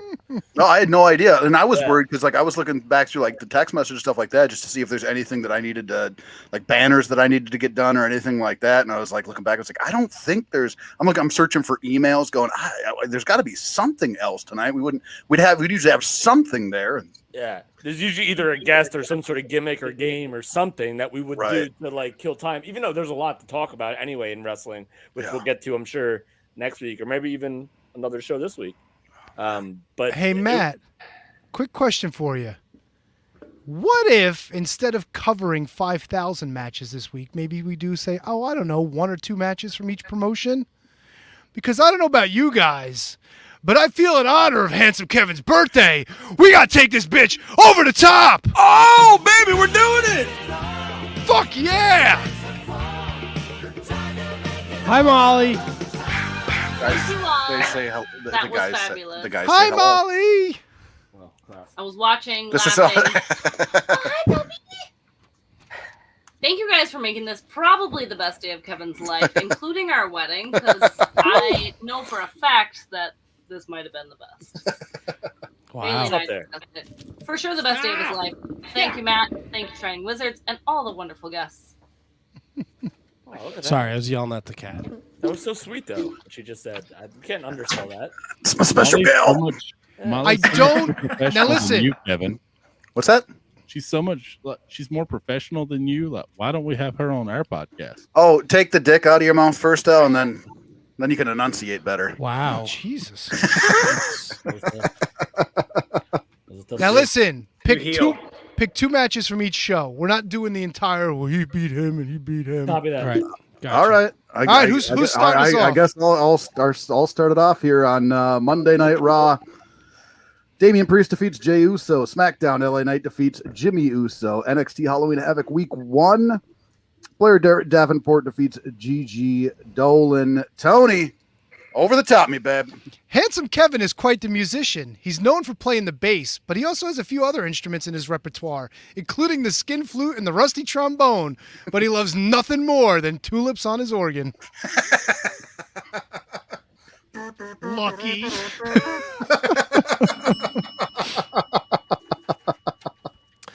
Over on Dynamite, Hook and Rob Van Dam defeated the Dark Order. On Rampage, Mike Santana defeats Ortiz in a no disqualification match. And on Collision, MJF defeated Kenny Omega.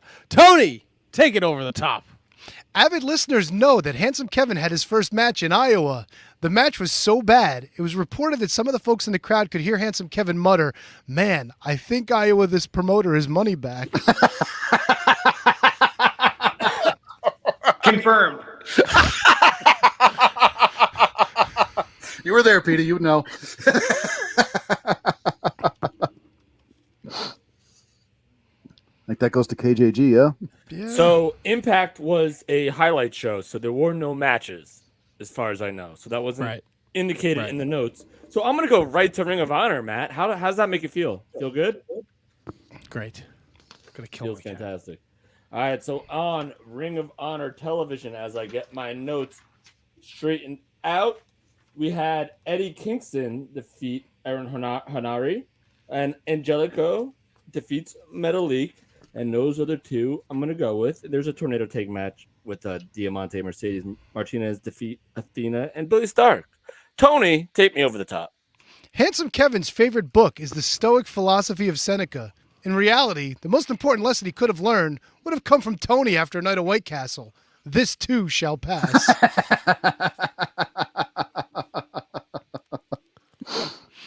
But a little cerebral on that one. Yeah, that was smart.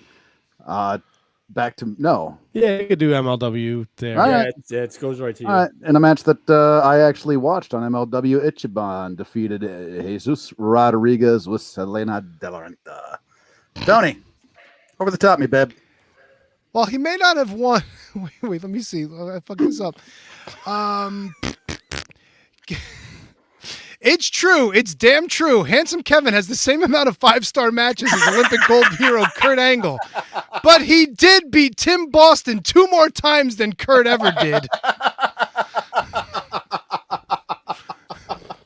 Sorry, I kind of fucked that up, but I think I saved it. Listen, I fucked it up. I fucked up my results too, so you're good. All right, who's next? I got 2 more to go. I got NWA Samhain. Samhain. We'll do Pretty Empowered defeat Natalia Markova and Taylor Rising. Tony, be over the top. A recent survey suggests that more people are born on October 5th in the United States than any other day. October 5th holds a not so surprising significance, as conception would have fallen on New Year's Eve. Well, since Handsome Kevin's birthday is October 28th, we can only surmise his conception was the result of 3 weeks of failed resolutions and his folks saying, "Forget this gym shit, let's fuck." I was born multiple weeks late too, Tony. So. You know what? Don't ruin my writing.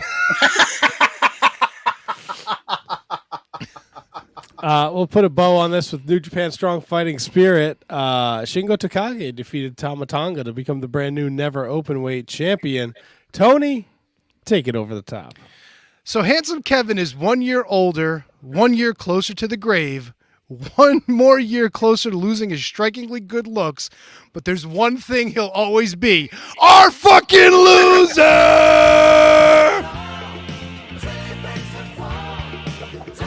Oh, good God. I'm glad you guys gave me the chance to get those in. Wow. So am I. Come on. Good writing or what? Am I not a Beautiful. genius? Beautiful. You're a genius, Tony. You're up easy. there. I don't want to blow my own horn, but toot toot. Well, if you could, you would. That was Arn Anderson, not Andrew Anderson. Let's not bring that up again. Right. Anderson. Yeah. Good Oh, shit. callback. I guess I gotta add the fucking closing to this. No, yeah, I guess I do. All right, let's. Don't have to. No, we gotta do our closing. You guys, Petey, thank you for hanging out for a little while. Thank you being guys a for better having me. man. Always. It's glad to see you're doing well after this man put you through a horrendous situation and shaved your head. It's beautiful. Petey is he's a great dude. Thank you, Petey, for everything. Really, you're a great friend, and I appreciate you very much, man. Yeah, I wish get your feelings cut were up. mutual. What's that? Can I get that cut up? for the top intro every episode. You know? Yes. Al, thank you for joining us and sticking with us for so long tonight, man. Yeah, I appreciate the opportunity, guys. Happy birthday, brother. Thank you very much, Al, man. You're again one of the best friends I could ask for. Yeah, take the dick out of your mouth next time when you're thanking your friend. Yeah, Al, take it out of your mouth. No, you hump. Oh, right. Yeah, PD, take it out of your mouth. Not you. Oops. Right. Hoi, hoi, hoi. Who among us? Hey, thanks, Al. Thanks, PD. Give me a second. Oh, why does this taste like Cool Ranch Doritos?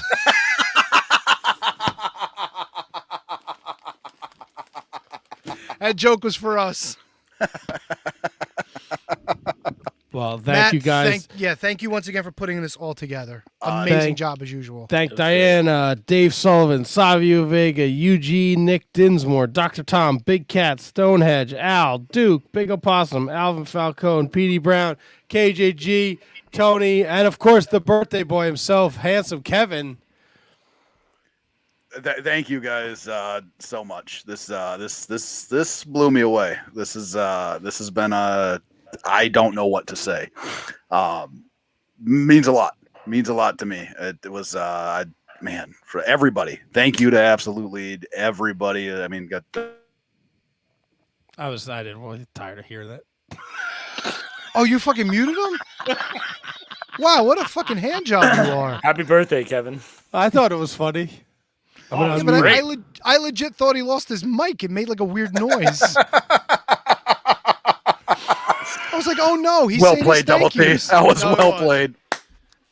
No, I just want to say thank you to everybody. I obviously, you Double T, that it blew me away. Tony, KJG, Al, everybody that was on, everybody that's reached out. It was this has been a crazy hell of a ride. I didn't expect any of this, and it's thank you so much. It means a ton to me. Well, it was a lot of fun to put this together. We've all done one for each other, me, Tony, and KJG. So it only felt right that we do it for you and give you the show. And it's nice to take a break from talking about what's going on in the wrestling world and kind of give you a moment and bring these guys in. David Sullivan, Savio Vega were fantastic. All your local guys, like it's just great to see you interact with them. Because you always speak so highly of them. So this was a lot of fun. I had a great time. It was super fucking stressful today putting this together, but it all worked out. So I'm very happy, and I'm excited to listen back because I think there's a lot of gold here. Fuck yeah. Yeah. Handsome Kevin, I hope you had a tremendous birthday. And the fact that like you think the world of what this was is amazing to me. It makes me feel so good. I'm sure it makes Matt feel good because of all the work that he did. And I'm sure it makes Tony feel good too. So this was awesome. Handsome Kevin, you always make me feel good. I try, buddy. Yeah. I try. Oh yeah. Oh yeah. All right. Well, Kevin, we do have one more job for you. Yeah. I mean, we gotta close this show properly.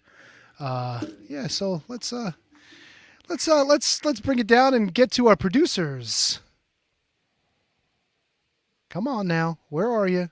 Come on now. I added you to the stage. Why are you not working? Well, fuck me running. Here we go. Run me fucking. Wait, why did it stop? Who stopped it? This has been a production of the Shining Wizards Network. Executive producer is Manny Kratzo. The assistant executive producer is Kathy Hummer. Our producers are Brendan Heaney, Danny Rusinello, Kate Hensler, Matt Garifo, Mike Peterson, Ryan Schlong, Thomas Copps, David Henry Bauer III, Michael Hammond, and William Mercier Jr. Special thanks to all our assistant producers as well.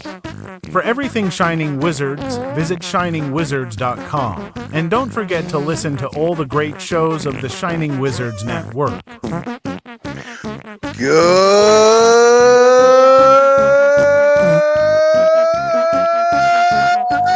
night, Diana. Happy birthday, Kevin.